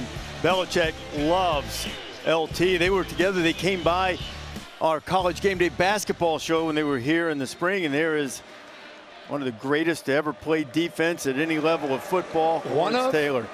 I think he's the best? I think he's the best, yeah. There's some great ones. Yeah. Man, LT. Well, speaking of LT, we've got TCU running backs suddenly looking like their version of LT. Jeremy Payne meeting LaDainian Tomlinson. You know, the last time North Carolina and TCU played, LaDainian Tomlinson, freshman year, held 45 yards. TCU lost.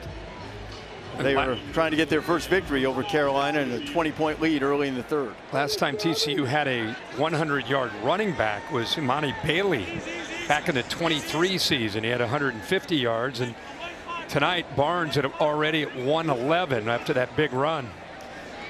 Two backs in there, Trent Battle in there with Jeremy Payne now as Barnes after that long run's getting arrested. Payne is a guy that they've tried to use like that a couple of times tonight. He is a good receiver. Caught a dozen balls a year ago. No, it's week one, and there's a lot of hype. Everyone's excited, you and I included, about Bill Belichick coming into college football. 70 new players. You're down 27-7. This game's been going sideways since the opening drive. So you look at TCU, you got Bud Clark, you got Josh Hoover, you got a veteran team. You know, you got some players that you can count on for leadership. With 70 new players, when you get down 20 in the opening week, who's that guy? Who are the leaders of this team that can help you believe you can fight back and get back into this game? Hoover drains the play clock, and then it's a quick completion. There's Payne. He's got a first down. He's up to the 45-yard line. This is a much different response as you look at Belichick and the way TCU played against Colorado a couple years ago. Yeah, and a big thing with any defense is leveraging the football. And North Carolina does a pretty good job of that. Look at those two defenders. He splits them. That's poor tackling by North Carolina. You know, and I think Bill Belichick and Steve Belichick, they really pride themselves, whether it's NFL or college, you know, in this day and age where some head coaches, they don't believe in that. You know, they want to be careful of not tackling too much, especially in camp, getting ready for week one. In North Carolina, they want to be tough. They want to be fundamentally sound and all the things they work on. So that's area that they're going to have to really improve. Once again, another missed tackle and yards after the catch. They continue to not go at Thaddeus Dixon and go right towards Marcus Allen. And he's got these TCU, the receivers are making 29 in blue. Whether he sits back and gives a cushion or he gets up tight, they're working at him. And there's a drop. That ball was right on target. Manjack, who we saw make a big grab earlier, drops that one. You know, Joseph missed some time in camp. He had a bad case of poison ivy. Went river rafting. Had to take some antibiotics for it. Didn't stay out of the sun like he was supposed to. Got way worse. Cost him practice time. That couldn't be pleasant. No. I'm one of those guys, if I look at poison ivy, I got it. So I'm not enjoying that story. Oh, Payne's enjoying that run, but there is a flag, or a couple of them down there. TCU is starting to lean on them, but there's a penalty here. I could have gotten that on either guy, either Taylor Whitfield or the receiver, Manjack, 14. Offense number 14, 10-yard penalty, repeat second down. Haven't seen too many mistakes. You know, I mean, Purple's not been going backwards much at all. I mean, this has been, you can see the quarterback, when we have tight shots of his face, there's 14 on the edge, they're just grabbing onto the safety, and that's Bryce in there that he throws down. But anytime you look at the quarterback, you look in his eyes, you can just see the confidence that he's playing with. It gives you an idea what kind of night the offense is having.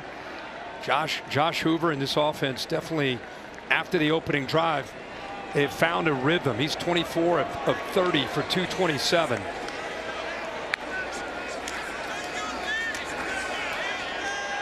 On 2nd and 20, Hoover just loops it out of bounds. 3rd and 20. With more on Poison Ivy, here's Holly Rowe. Well, you know, we become experts in these things, but what we didn't know, I didn't realize, is just how susceptible it is to spreading. So if you have any contact with other people, it can spread quickly. So when he came back to practice, they did not want it spreading throughout the team.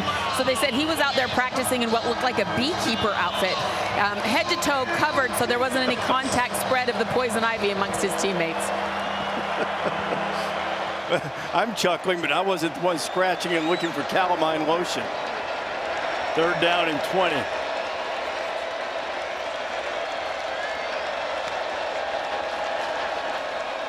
Hoover right down the middle, a dart, and close to the 1st down marker. That's Chase Curtis. They call him the heart and soul of this team, and he's a little slow to get up. It's a pickup of 21.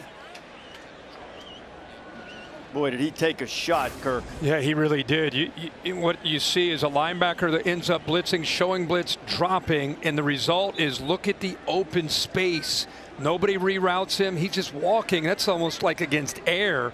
The big hit comes in there late, but you can see all that space in the middle of that defense. Good quick read by Hoover and being decisive to get that ball out of his hands. And how about Curtis holding on to that ball despite that big hit? Check on Curtis when you come back. Hey, come out.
Great to see Chase Curtis back up after taking that big shot, but the question was, did he hang on to the football and complete the catch? Bill, what do you think?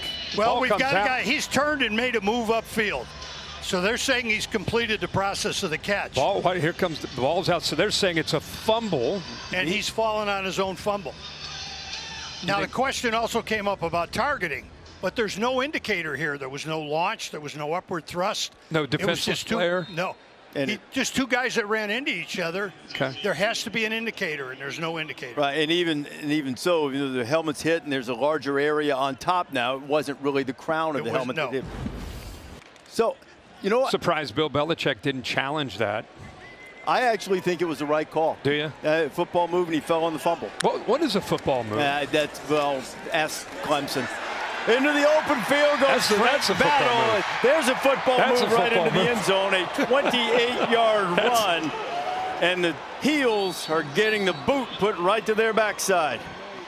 They've got these backs that are doing their job, but again, you got to give credit to the offensive line, the communication that they're utilizing up front. Big tight end DJ Rogers gets involved. It's the same play that they're able to spring the big long run in the first play of the second half. This time they ran the same play to the left. 33-7, and Lemmerman is on for the extra point. Battle's first carry turned out to be quite productive. Number 34 gives them 34 points. Bruno and Bennett, the guards, are going to pull. You'll see both 60, 62 getting outside. I love the motion, which takes another defender with them. And now it's just guys doing their job and making blocks. See the two guards get out there? It's the exact same play we saw for the touchdown. And this time they're able to run it to the left. Look at the block by Zero, the tight end. Watch him work up, gets to the backer. And then you bring in a back that hasn't carried the ball much tonight. He's got great speed, kind of a do-it-all back in Battle. That's 170 yards rushing on the night, 157 of those between the tackles. Well, the story coming into this game was certainly when you have someone who is an iconic figure in all of football, Bill Belichick, that's the story. But as you take a step back in a 34-7 game and you look at a TCU team with a veteran quarterback, top 30 or so in terms of continuity with our buddy Bill Connolly's chart, which is sort of like returning production and counting in transfers. Team that won 9 games and finished strong last year. TCU could be making a statement that they're going to have to be reckoned with in the Big 12. Oh yeah, absolutely. Well, we've been talking quite a bit about the offense, but the defense with Andy Avalos now in their second year in the system, he's fired up because they've been playing well. They've been getting some plays for negative yards, allowing their third down package to get creative, winning the battle at the line of scrimmage, relying on Bud Clark to bait here on 3rd and 6, jumping this route after showing the cushion, knowing exactly what he's doing to an inexperienced quarterback, and coming up with a pick 6. So this has been a masterpiece by Sonny Dykes. Talking to him on the field, always get a chance to talk to the coaches. He said, make no mistake, we feel disrespected coming into this game. And he goes, I love Bill Belichick. I know it's all about him coming into college football. But my guys, they feel like no one even knows that they're here to play this game. And they're playing with a chip on their shoulder tonight. Hey, brother, they know now. They know now. Gio Lopez, he had a completion and it just popped away from Chris Culliver, and it's been that kind of night. Boy, he did such a great job of playing off the quarterback scramble. He's way to the right. Quarterback scrambles to his left, sees him, and he just drops the football. Hands got a little bit, it's almost like instead of putting the thumbs together to catch the ball, he was trying to do it almost like an alligator hands catch, and it just slipped right through his fingers.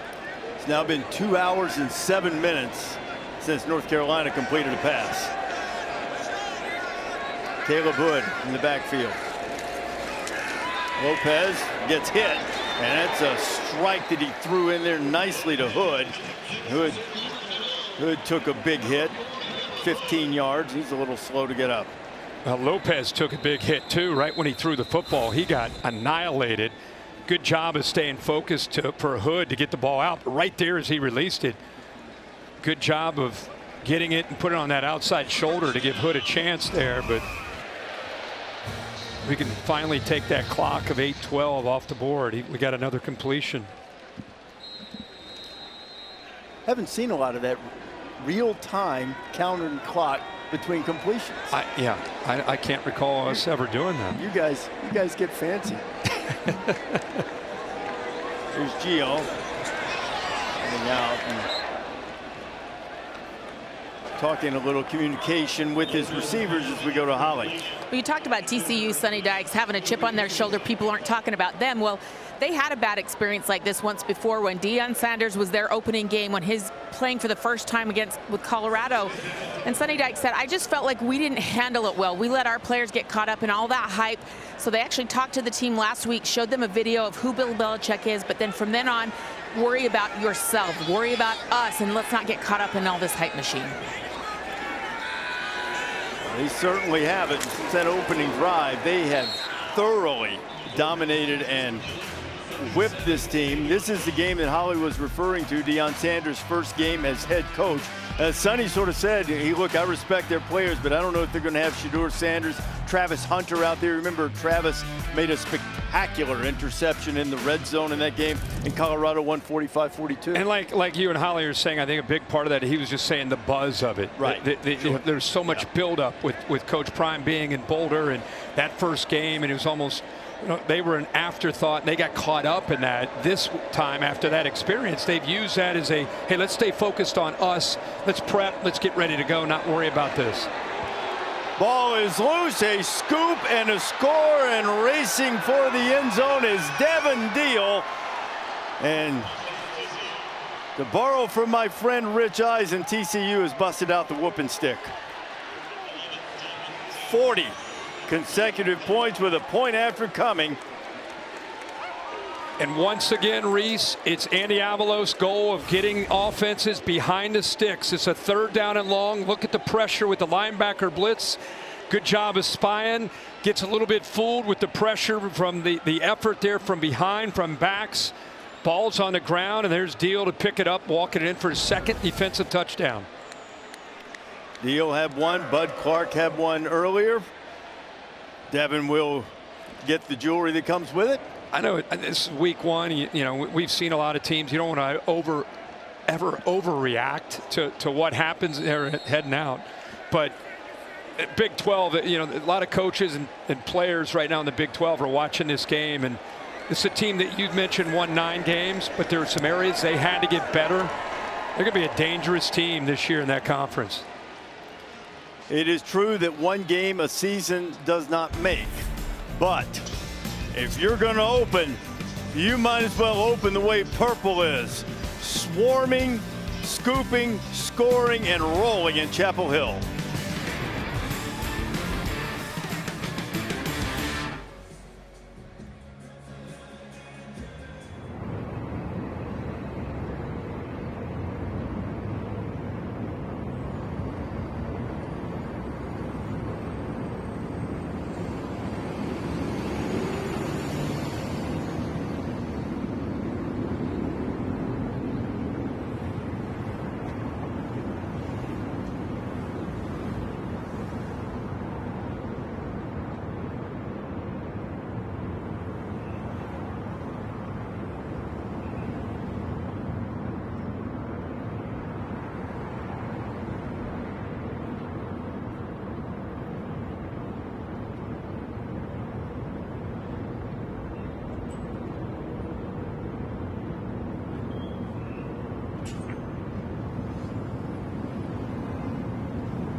View from the Sky, brought to you by Goodyear. Still, always, forever game ready.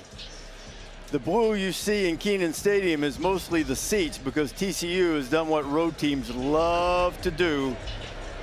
They've about half emptied the stadium. Half, huh? Okay, maybe a little more. I think they. That's a tough, the build-up, and then we'd be down 41-7. 41 consecutive points after Carolina took the 7-0 lead. Gio Lopez has had his second turnover and took a big hit. We'll go to the bench, and Max Johnson What a will story. make his return. A spectacular story. He's been around, started his career at LSU, went to Texas A&M, been through coaching changes. Both of those two places, the coaches changed. It happened here at Carolina. First game last year against Minnesota, suffered a horrific broken leg. And it's great to see Max back on the field. He's a great young man from a tremendous family. Brad Johnson, Super Bowl winning quarterback, his father, another lefty from Belichick at quarterback, and he completes his first pass. Now, you might have been watching in that opening weekend of last season when Max Johnson against Minnesota on August 29th took that big hit, said he could just feel his leg dangling. There was concern and legitimate concern that he might lose that leg for a while. But he fought back through rehab, got great care, great support from his family. And here he is playing. He's been cleared, been doing everything, physically doing very well. And it's just great to see him back out there and getting to play as he tries to give Carolina something to feel good about. Third down coming, Holly. Well, Max Johnson spent 9 days in the hospital after that horrific injury, had a metal rod inserted hip to knee. He had to have a wound vacuum as we see a fumble here on the field. It was a horrific comeback, and as you said, a chance that there was a possible amputation.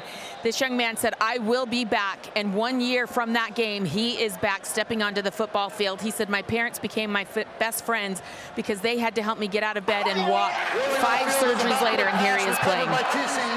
Unbelievable story. It's incredible. He's just out there. Like you and Reese indicated, I mean, to think about possibly losing his leg to being all the way back to being able to be on the field, that is right, almost parallel to the line of scrimmage. They called this a lateral. TCU with a quick recovery. But Marcus the previous play is under further review. I don't. Ruling on the field, it was a backward pass recovered by TCU. I think this is going to be. I think it's going to be an incomplete pass. Bill, what do you think there? He's got to turn Bill's. Bill Amanye, our officiating expert. The replay's under review right now, and it's a forward pass. It's incomplete. They'll get the ball back. I like when you say it with authority like that. Like there's this, you're just not even. Blind squirrel finds an acorn. There it is. Yeah, that looks forward, right? Yeah, I'm not really sure why they thought it was backward to begin with. That's pretty clear. You're not going to hem and haw at all. You're just saying that's an incomplete. I always try and tell you how I'd handle the call. And that's what we appreciate. And that's what it is. By the way, a lot of feedback on that LSU Clemson touchdown call. I've had a lot of it too. I can't tell you how many people called me and they said, officials and coaches said, oh, that's definitely a touchdown. And then other people, it's definitely incompletion. I don't know what the hell the rule is. I mean, how do we? Everybody I've talked to that's still involved in the game, even some replay officials, all said touchdown. You know, he had the ball. Wow. But we get to talk about it. We don't make the decision. Yeah.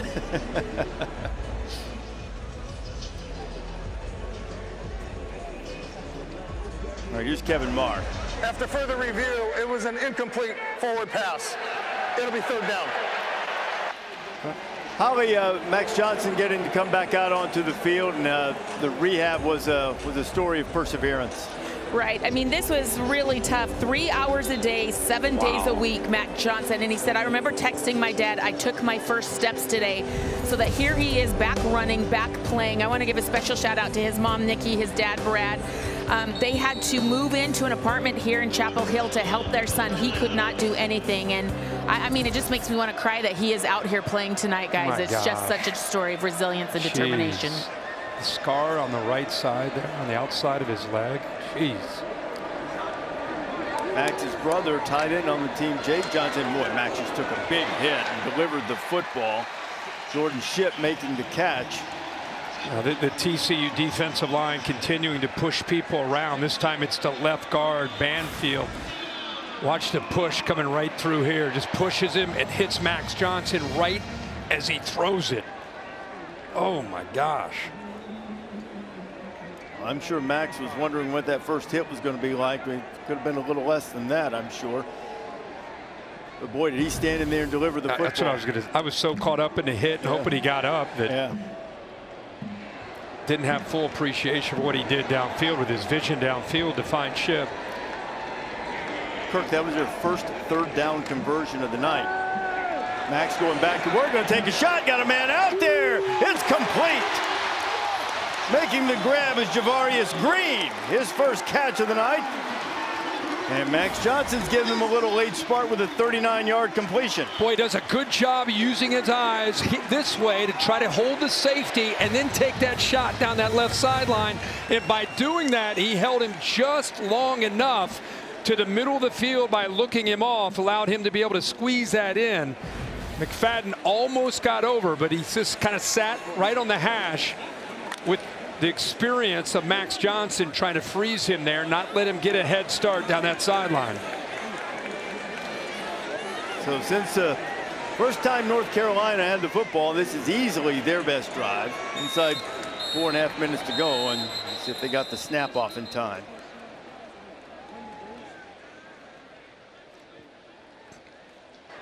Delay game, offense, 5-yard penalty, first down. You know what you lose in the mobility and the potential threat of quarterback run game, you pick up with having an experienced guy that's taken a ton of snaps, whether it's at LSU, A&M, North Carolina, and allows him to be able to do some things with his eyes, do some things by manipulating the defense. So you pick up the experience. You just don't have, obviously, the ability to move him around as much. Max going to get rid of it and checked it down to Gauss, and Michael Thiessen into the game and getting in on the hit parade.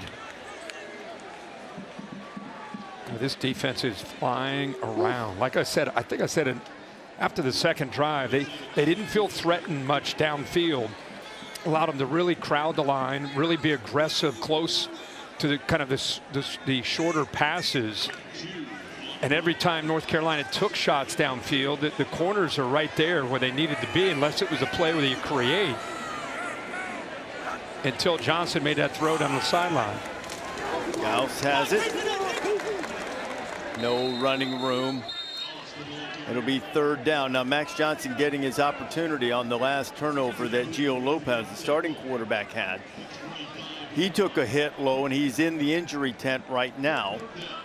Transfer from South Alabama, the guy that won the job, won the competition with Max Johnson. We'll check on him if we get word on his condition. And it was a battle going down to really the last week of camp, you know, and here's the hit that he took when the ball came out. You know, and I'll say this, week one, you hate to see Gio go down, but it's an opportunity for Max Johnson. You know, you're down 41-7, the game's over, but you're trying to make plays and show Freddie Kitchens, the offensive coordinator, and the head coach Bill Belichick that you can be the guy. So a third down play coming for Freddie Kitchens. It's been a frustrating night, a frustrating debut. Certainly not what North Carolina fans had hoped it would be, not what Bill Belichick hoped, but he was pretty candid that he didn't know exactly what this was going to look like for a while. There are two sides to this. One, this is a long-term vision from North Carolina. In the immediate vision, you want to give TCU all the credit in the world for coming in here and being as dominant as it has been. Yeah, TCU looks to be a incredibly seasoned team. You know, you mentioned the amount of numbers that they have coming back.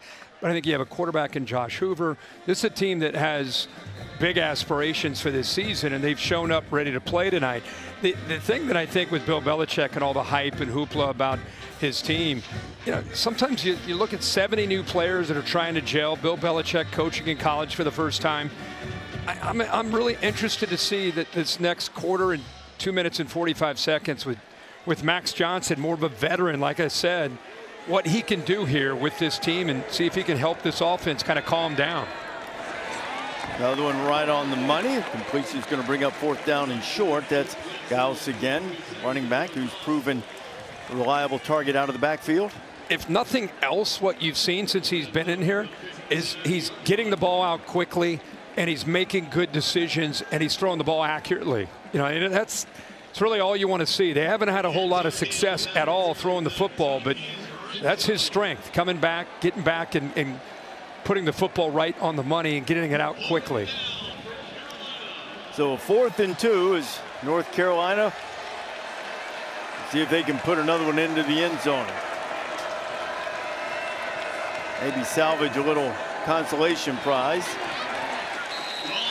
Pushing it straight ahead. Goss got up there, and they'll move the change for the 1st down. Well, Bill Belichick always talks about smart, tough, and dependable players. This is week 1. You know, the season's not over.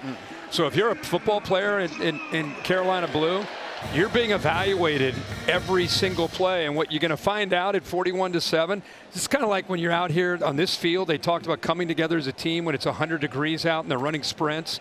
This is worse than that because it's mentally and emotionally worse than that.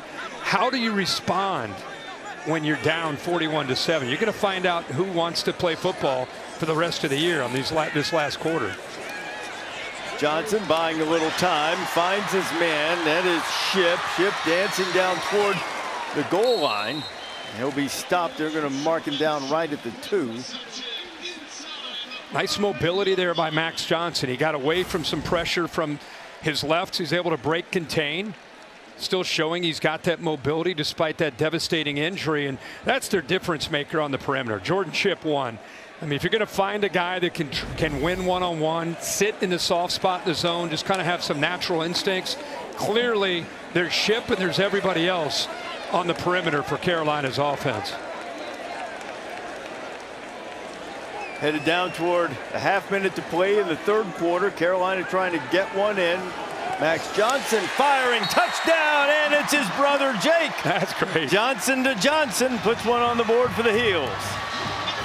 Now that was a great drive. I mean, that's what you want to see when you're down 41-7 and more than half the stadium's emptied out. This game's over, and you got a team that's still out there fighting. I mean, you can build on that. You can build on that. You can watch the film, and you can use the example of Max Johnson coming in and providing a spark and using the experience that he has to be able to make the plays and throw the football accurately. 6 of 7 on that drive.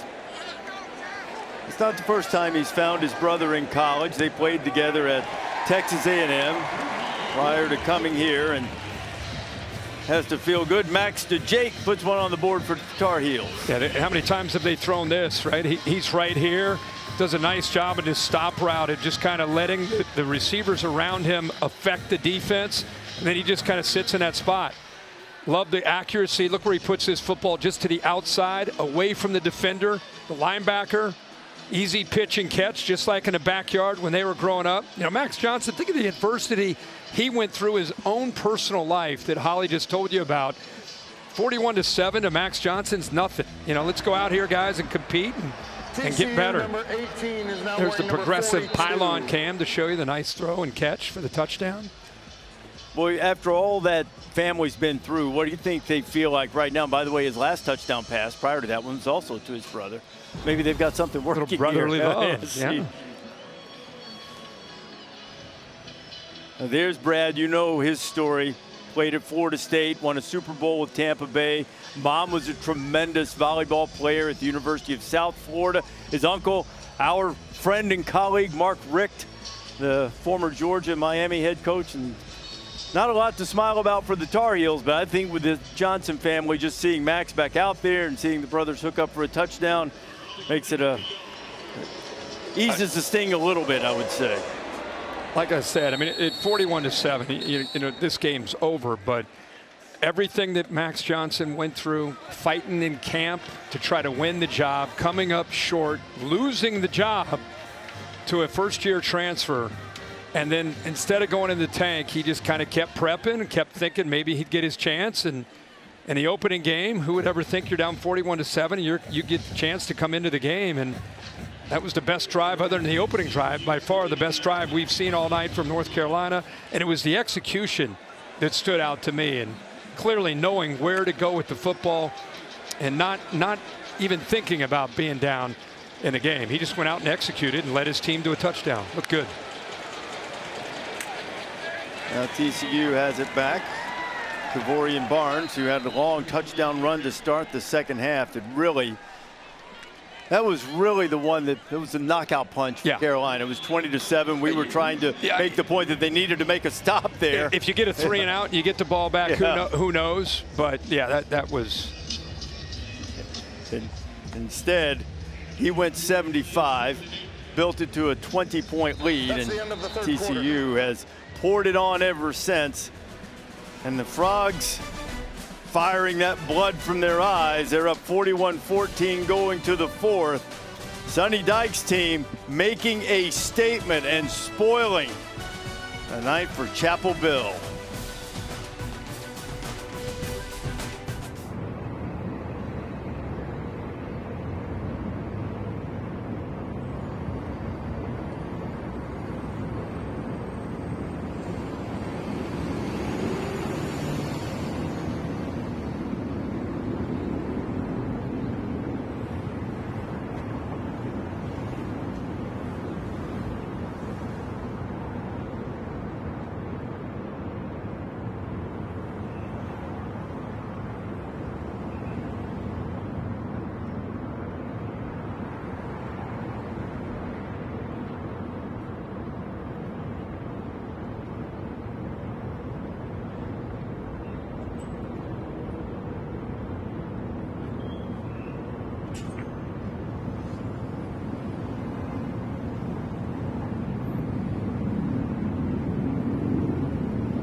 You're bad. Oh. Fourth quarter starting here in Chapel Hill. It has been all TCU. North Carolina just broke a string of 41 consecutive points, and starting quarterback Gio Lopez out of the injury tent and hobbling back toward the North Carolina locker room, obviously in a great deal of discomfort. As we welcome you back to Capital One Labor Day kickoff on ESPN. This kickoff week presented by Modelo. As we start the fourth quarter, Josh Hoover's still in there for TCU, and that's probably the worst ball Josh has thrown tonight. Holly? Well, guys, just an update on Gio Lopez. They don't give injury updates, but from what I observed, he came out of the injury tent really holding his right lower back and right hip. As you saw him walk up the tunnel, one of our cameramen told me that as he went through the doors, he just collapsed and started screaming. I know he's in quite a bit of pain right now, but that's all we know about Gio. I certainly hope this is not terribly serious. It was great talking with Gio yesterday. Just lights up a room when he comes in. Made the move from South Alabama. Still nothing but great things to say about Major Applewhite. As Dwyer's had a big night, and he catches another ball from Hoover. And there's a flag back on the near side of the field at about the 33-yard line. They're going to get an offensive pick here. It was a nice mesh route. Just depends on if they thought that was intentional. It's the receiver to the left. It's Dwyer. You see the collision right there. Pass interference. Offense. Yep. Number 0. Half the distance to the goal. All you have to do on that's DJ Rogers. Watch from the tight end from the right. He's kind of looking up the defender and just kind of basically just not only gets in his way, he gets his hands out. You could just tell his intent was to try to get in the way, and I think the officials did a nice job of feeling that, calling the flag. It's got to almost like look out of your peripheral vision and accidentally run show your hands. Yeah, run into him. Make it look like you're running a route. You can't make it look like you're going out to block him. Man, those mesh routes are hard to stop in NCAA football 26. Go-to play when you need a completion. Especially man coverage, pitch and catch, right? That video game? Yeah. Little shovel pass in there to Trent Battle. Battle had a big touchdown run, almost picked up the 3rd and 21. They'll stop him a couple of yards short of the first down and bring up a 4th down. There'll be many things that are frustrating and chances to improve from week 1 to week 2 for North Carolina. But the biggest, I think, for Steve Belichick and his dad will be looking at the defense, and they got it. Previous play is under further review. The ruling on the field was a completed catch. He's saying that ball hit the ground. The underhand pass is fine. It's just a matter of, that looks like it's on the ground. It's incomplete. But yeah, just the tackling. You know, it's one thing whether this is incomplete or complete, but he turns after catching this, or not really catching it, picking it up off the ground, and he turns and goes another 15, 20 yards. Well, as the replay booth has a look at this, Big 12 crew tonight. Not a lot of controversy. They upset Belichick, missing a couple of holds early in the game. The TCU has Abilene Christian next, and then what a showdown with SMU for the Iron Skillet. Especially after last year's game. Like 66-42 or something like that, I think. Yeah, gave up 66. SMU put it on them. Then they play Arizona State on the road. So it's about to get real. North Carolina, on the other hand, Charlotte, Richmond, UCF, before a date here with Clemson. Anything surprise you over the last 5 days of college football? Was your biggest surprise? Well, I mean, I think Florida State. Yeah. You know, because two things. After further review, it was an incomplete pass. It'll be 4th down. Two things can be true in my judgment in both words. Number one, Florida State has vastly improved. They played with an edge. It was so physical and tough. Tommy Castellanos backs up. You know, the talk that we talked about, he looked great. He looked like Kyler Murray out there. Yeah, Gus Malzahn, great job. Unreal. You're always going to be able to run the ball when Gus does that bad? Well, that's the other thing. I think it's also true that even though Florida State is much improved, Alabama looked listed. But I'm just saying, I used the word lethargic. Yeah. They just looked like they were at a Tuesday practice to me. But are they bad, or is it just a rough week? You know, because Florida State looked really good, and Alabama could not have looked any worse. I think that had to be the biggest surprise of the weekend. Oh, snap. And TCU gets the punt away. Fair catch will be made by Will Hardy. So North Carolina will have a chance to try to draw a little bit closer. Down big early in the fourth.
Aerial view brought to you by Goodyear. For every legendary moment, still, always, forever. Kenan Stadium in Chapel Hill, where North Carolina has been taking a whipping. You know, for 20 years, Allstate has celebrated every field goal and extra point made at participating universities by donating to the university's athletic scholarship fund, supporting all student athletes. Thank you to Allstate for that. 13:53 to play here. Max Johnson back into the game. Gio Lopez, the starter, was hurt. And Max, the veteran quarterback, played really well last drive. Well, I think the biggest thing he did is, you know, I think that hit got him settled into this drive. And after that, he was back, did a good job using his eyes that time to keep the safety off of his receiver. Ball's out in a hurry there for the touchdown to his brother Jake. Let's see if he can follow up that drive for a touchdown with another 6 points here for the Heels. It's 7 of 8 in his first action since suffering that horrific broken leg in the opener last year, and make it 8 of 9 with a nice catch out there by Green. Gets to the top of his route or top of his drop, and the ball is out, and the timing of that is perfect. Allows Green to go down and make the throw's a little low, but because it's on time. You know, his parents are excited to see that. I like that. That's the quarterback dad. You have the headphones. You don't have to hear the fans. You don't have to hear anybody. That's the way Brad used to do it, though, when he was spinning that magic bean for the Seminoles and the Buccaneers.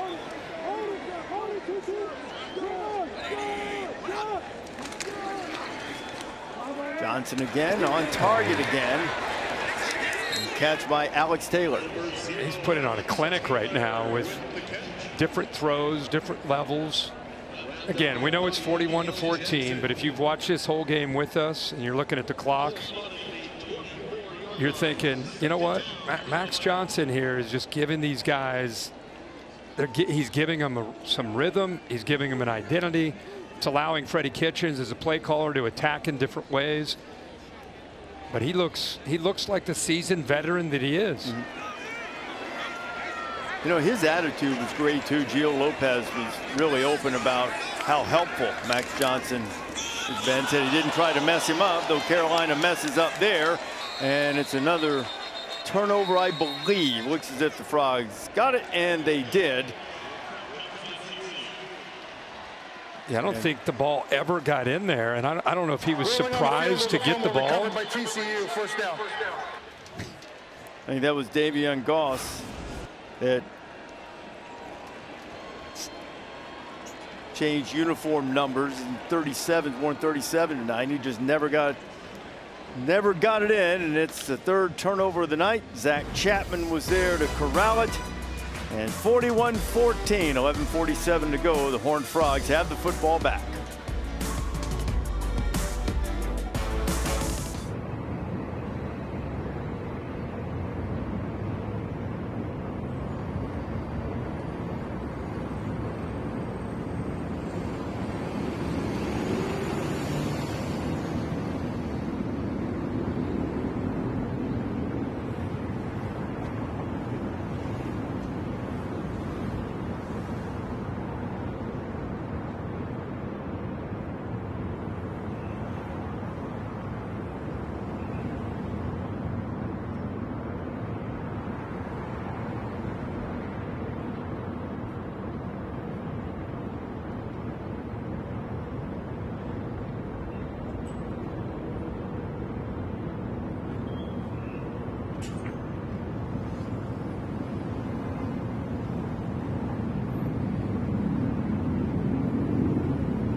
The Capital One Labor Day Kickoff on ESPN is brought to you by Capital One.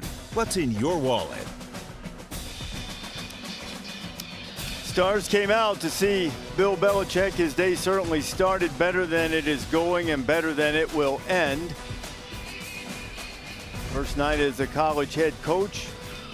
First time they had the football, they went 83 yards, took a 7-0 lead, and since then, it has been all Horned Frogs all the time. 41-14, under 12 minutes to play here on Labor Day night. Glad you're with us. Reese Davis, Kirk Herbstreit, and Holly Rowe. Thanks for sticking as well. Scott Van Pelt coming along shortly.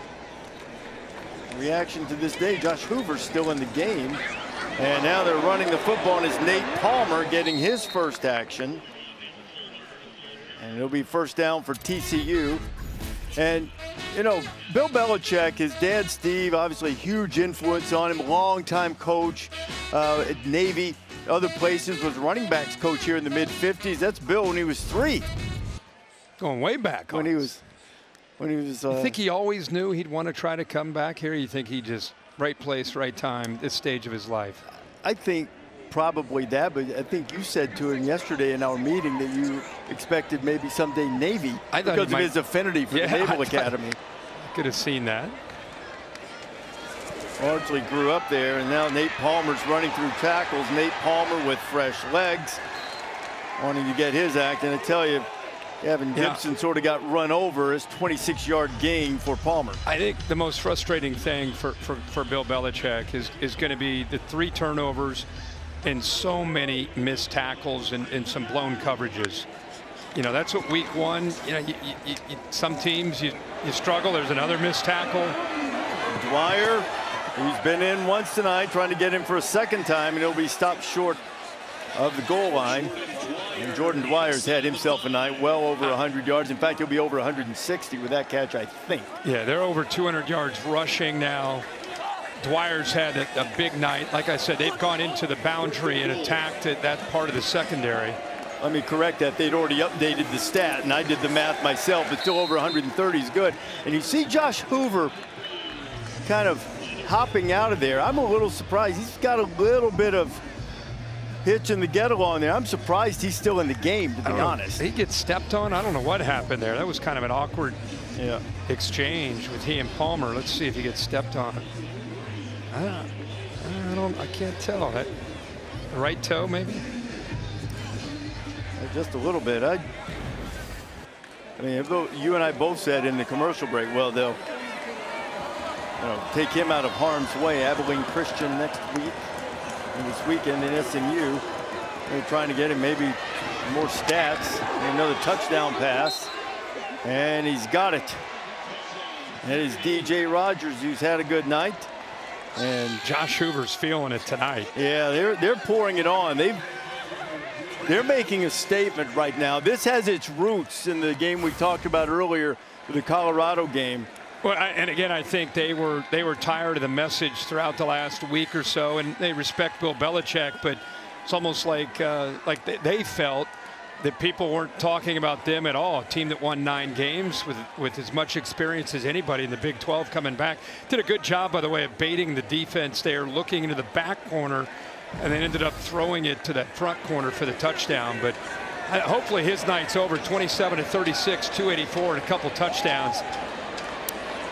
Well, if TCU has had a rather lengthy memory about that loss that we've mentioned against Colorado, I would imagine that North Carolina might have a lengthy memory that could extend to Ireland next year when TCU and North Carolina square off in the season opener there. They're putting it on them.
Take a look at this week's college football rankings brought to you by Verbo. You have several of them losing. You know, Alabama has been in every poll. Last time they weren't in the poll was 2007.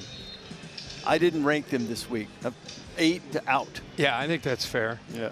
I don't think they should be ranked after that performance. But to the other point that you've talked about a lot about who you play, I still have the 3 teams that lost those big games in my top 6. Good for you. I mean, good. You know, those were good games, tough games. They lost. Yeah. You know? Yeah. Good for you. Hope everybody follows suit there. So here are some of the things that it all started off with. The highest rated show in game day history because of the love for Lee Corso. Sure. It was remarkable. What a day. Remarkable. Congratulations to him, to ESPN, the way they did the show. Ohio State did such a great job. They went on to win the football game against Arch Manning. We talked about this. Probably the biggest surprise was how dominant Florida State looked. Good for the Seminoles. Hopefully they stay hot. Kalen DeBoer back to the drawing board with his Alabama team. Have Georgia, by the way, coming up in about 3 weeks in Athens. And not too long until Florida State has Miami in the not too distant future. Yeah. And then, of course, you had a great one on Saturday. Oh, man, that was a good game. And tell you what, I think LSU might be the best team in the country with Garrett Nussmeier. And with that defense, they went out and got some critical pieces. Blake Baker's turned them loose. How about Carson Beck? I think a lot of people are like, Carson Beck, he's going to Miami, took the money, doesn't love the game anymore. He reminded everybody that he and the Canes are for real. That was a good football game, and boy, they executed well. The defense looks great. Canes are going to be tough this year. I agree with you, and you know what else? I thought C.J. Carr in Notre Dame showed a lot of guts. Yeah. Get back in that game. Yeah. Had a chance. You know, Miami has a reputation of being kind of a quiet, you know, it's fan base, but they're one of those fan bases when they know they have a good team and they've got a team like Notre Dame coming into their stadium, they show up, and that is a loud stadium in a game like that. Huge advantage for them, and you're right. C.J. Carr, I mean, they didn't get the ball downfield. A lot of it was short passing, but they did enough to be very competitive for the majority of that game. And a couple of times late, perhaps bodes well for the future for Marcus Freeman's team. And I think with Arch Manning, I think they'll have a chance to kind of get back. That was a tough ask to go into Ohio Stadium, defending national champs with a quarterback that really hasn't. He had a couple starts last year, but this is first. It's his team now, kind of moment against a really athletic Ohio State defense with Matt Patricia. But they'll go back. They'll learn from that. I think Texas is going to be fine. Tough schedule in the SEC, but I think at the end of the day, they'll still be a team that's going to end up making the playoff. I think so. I think Texas will be fine. I was really impressed with Julian Sayin. Yeah. I mean, I know that playing at home is in some ways sometimes easier than playing on the road, but he looked really calm. Obviously, he's got arm talent. Looked really comfortable. He just looked comfortable within the framework of the offense, and did a really good job of when he saw it. He got the ball out of his hands, and I think when the dust settles, I think people are going to look at Texas's defense. If they stay healthy, that is a nasty group. I mean, they got bodies on the inside that they rotate. They got edge, speed, and pressure. Really good at the second level with their linebacker play. Experienced secondary. I mean, they're going to be tough for any offense. And Sayin, I thought for his first start, looked good. Well, Josh Hoover's night is over. Speaking of quarterbacks who look good, Hoover was terrific tonight. Ken Seals, a veteran, played at Vanderbilt earlier in his career, has been at TCU for a while.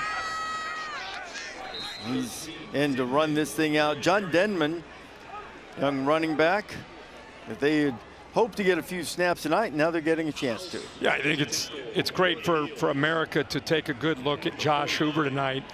Guy that played every game last year for TCU, had a chance potentially to enter the portal and, you know, for some big money. Didn't even blink, didn't even take the call. He was just like, hey, I told my teammates I'm coming back. Who would I be if I broke my word? You know, I told my guys I'd be back. I want to be back. I love TCU. So he's back. He's got a big smile on his face tonight, and he should. And with his leadership and the system that they run offensively to go along with the defense that they have in the second year with Andy Avalos, there's a lot to like about Hoover and the Horned Frogs this year. This is going to be a fun team this year to watch. Holly?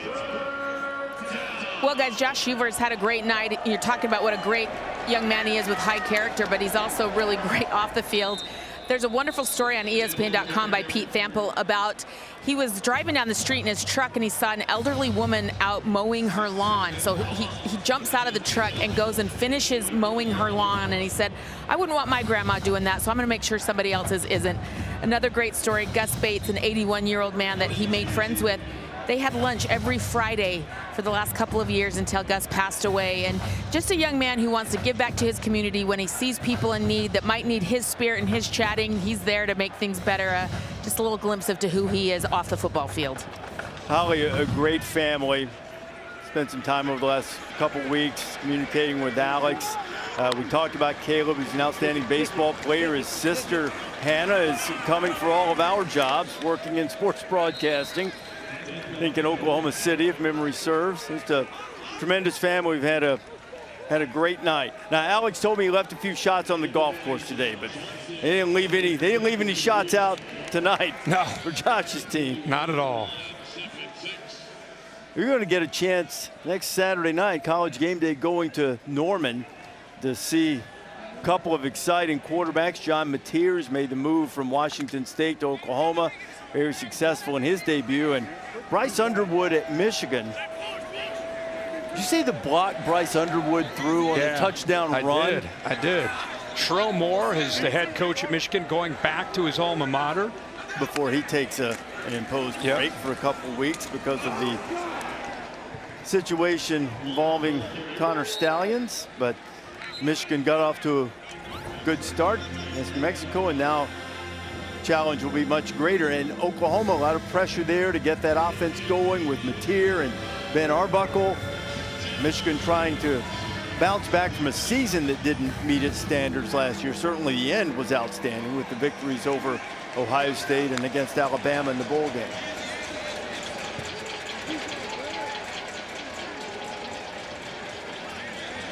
Inside 5 minutes to go, 48-14.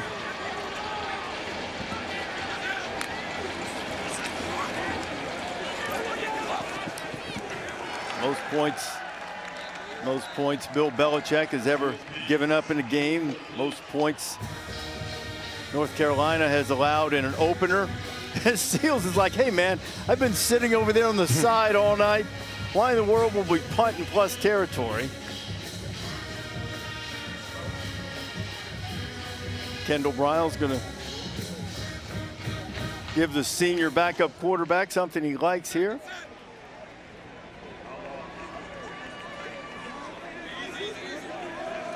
TCU has not let its foot off the gas, so they are playing the backups now, nor should they. Thinking about rolling double nickels here, and he was powered there, and he got the first down.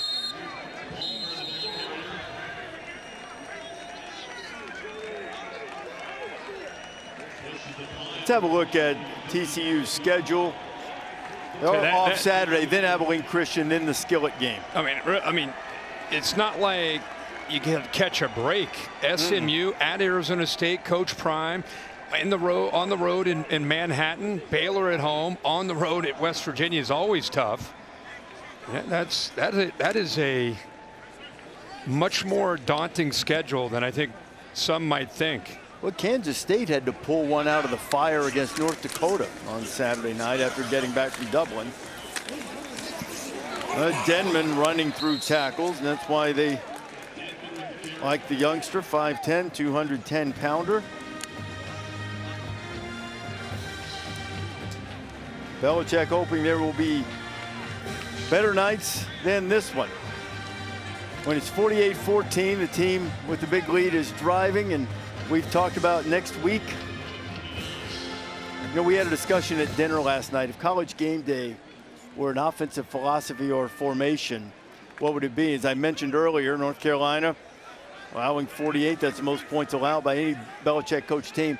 If College Game Day, the show, were an offensive philosophy of formation, what would it be?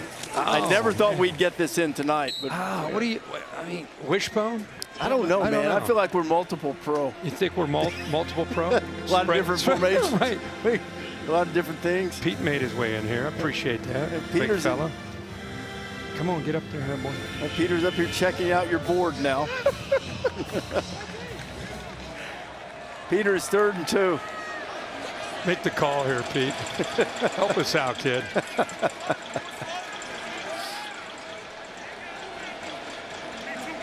TCU mercifully trying to get deep in the clock. There he is. There he is. Look, big fella. Let back him. and make sure we can see There him. you go. You see, there's my Let board. America You got see the him. board right here. Here's the clicker. You work the clicker here. There you go, right there. Here's your board. You call the rest of the last 2 minutes. It's all you, kid. Look at this. This is the 2-minute timeout. Here, give me a headset.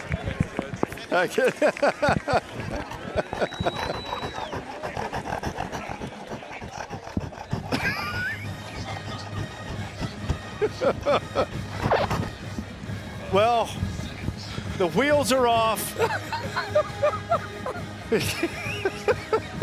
48-14, 2 minutes to go.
I was down visiting with Hubert before the game. He was excited to go over and say hello to Nick Saban. Tar Heels going to be good. They had some recruits in today, I'm told. Yeah, we're going to get them rolling. What's here your again. breakdown of the ACC this year? Is Carolina the team in basketball? Too early? I think, yeah, a little early. We got time here to break that down. If you we can talk ACC football. Oh, yeah. I'm not, there are a lot of things I'd like to change about preseason predictions. I'm going to stick with Clemson winning the national championship. You got Clemson winning it all? I mean, you know. I think I'm going Penn State and LSU in the championship. LSU looked good, that's for sure. They could do it. LSU is, now again, you got to stay healthy, but they got a salty defense this year. Okay, now Nate Palmer has picked up the first down. You're not thinking Miami with Carson Beck after that game. I mean, I think it's closer than people think. I mean, if we had a Miami Clemson ACC championship game, that would be a really good matchup. Okay, they're gonna call off the dogs after we called in the dogs to help us out. Should have done that a lot earlier. Big fella was ready. He was in the bullpen waiting. Petey came in here hot too. But at halftime they said Pete's in the bus taking a nap. Boy, oh boy, he was ready to go now. He came in bouncing around. And there's going to be a little bit of a spring in the step of the Horned Frogs after this performance. Josh Hoover and company dominant on a night with Bill Belichick goes to college football. Belichick and Sonny Dykes greeting. Perhaps saying see you in Dublin. Yeah. The season opener next year. And well, though, Carolina, like every team that has a rough opening week, he may go up into the film room right now and take a peek to see where they can get better. They're obviously going to get better. It'll be interesting to see if Max Johnson is the quarterback next time around. We hope Gio's okay, but in the meantime, what a win for TCU. The story really is about Sonny Dykes and Horned Frogs and dominating performance. And speaking of Sonny Dykes, he's with Holly Rowe. Well, Coach Dykes, there were a lot of other headlines leading into this game tonight. How did you make it about TCU leaving the game? Yeah, I mean, I think we all felt a little disrespected maybe coming in there was a lot of conversation and none of it was about us. And so, you know, I think we all were highly motivated. Our players were certainly excited to play. Thought we did a great job of, North Carolina came out and executed really well on the first drive. We got down early and it didn't look great for us. Our guys just hung in there and, we really prepared well. Really proud of our guys and they put a lot of work in and we showed up today. You said you had to get better running the ball downhill. How did that manifest itself tonight? Yeah, I thought we really played physical. Really proud of our guys. Thought we ran hard at the running back position. Thought we blocked. Was really happy to see us do that. We got to do it. We got to be able to run the ball in the Big 12 to have a chance to win. And lastly, Josh Hoover, the rhythm, the composure, the command of this offense, what stood out to you? He just played like he practices every day. I mean, he just came out and, did what he does in practice and he has a lot of confidence in the offensive line to be able to protect him and receivers and everybody. So it was a great start for him and some things we can build on. Really proud of this guy right here. All right. Well, Josh is right here. Josh, big time win on the road for you. How comfortable were you out there tonight? Felt pretty good. The first drive wasn't great, and there's some first half things we should have been a little better, and you're going to clean that up. But felt good. Good getting out here, letting it fly. Receivers played great, ran the ball great. O-line, and our defense played unbelievable. So when your defense plays like that, it makes it easy. So lots of stuff to clean up, but definitely excited to get the first one out of the way. All right. Thank you so much, Josh. Appreciate you. Y'all take care. A victorious night for Josh Hoover and TCU. 542 yards of offense, almost evenly split, 258 yards rushing. 48-14 the final. Up next on ESPN SportsCenter with our friend Scott Van Pelt. Tonight's game produced by Bill Bunnell, directed by Jimmy Platt. The entire crew was just spectacular.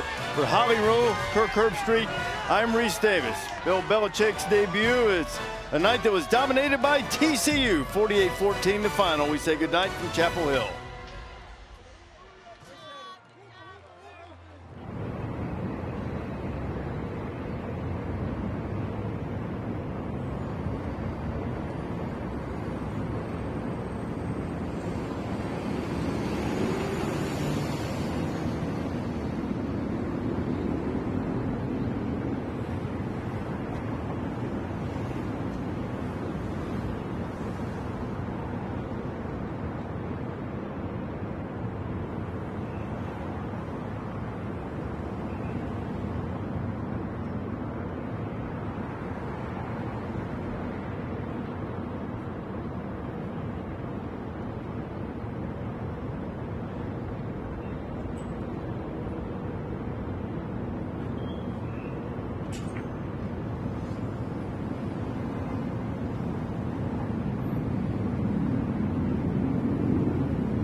I'm always here for you. He's just down here on the floor beneath me. But yeah, what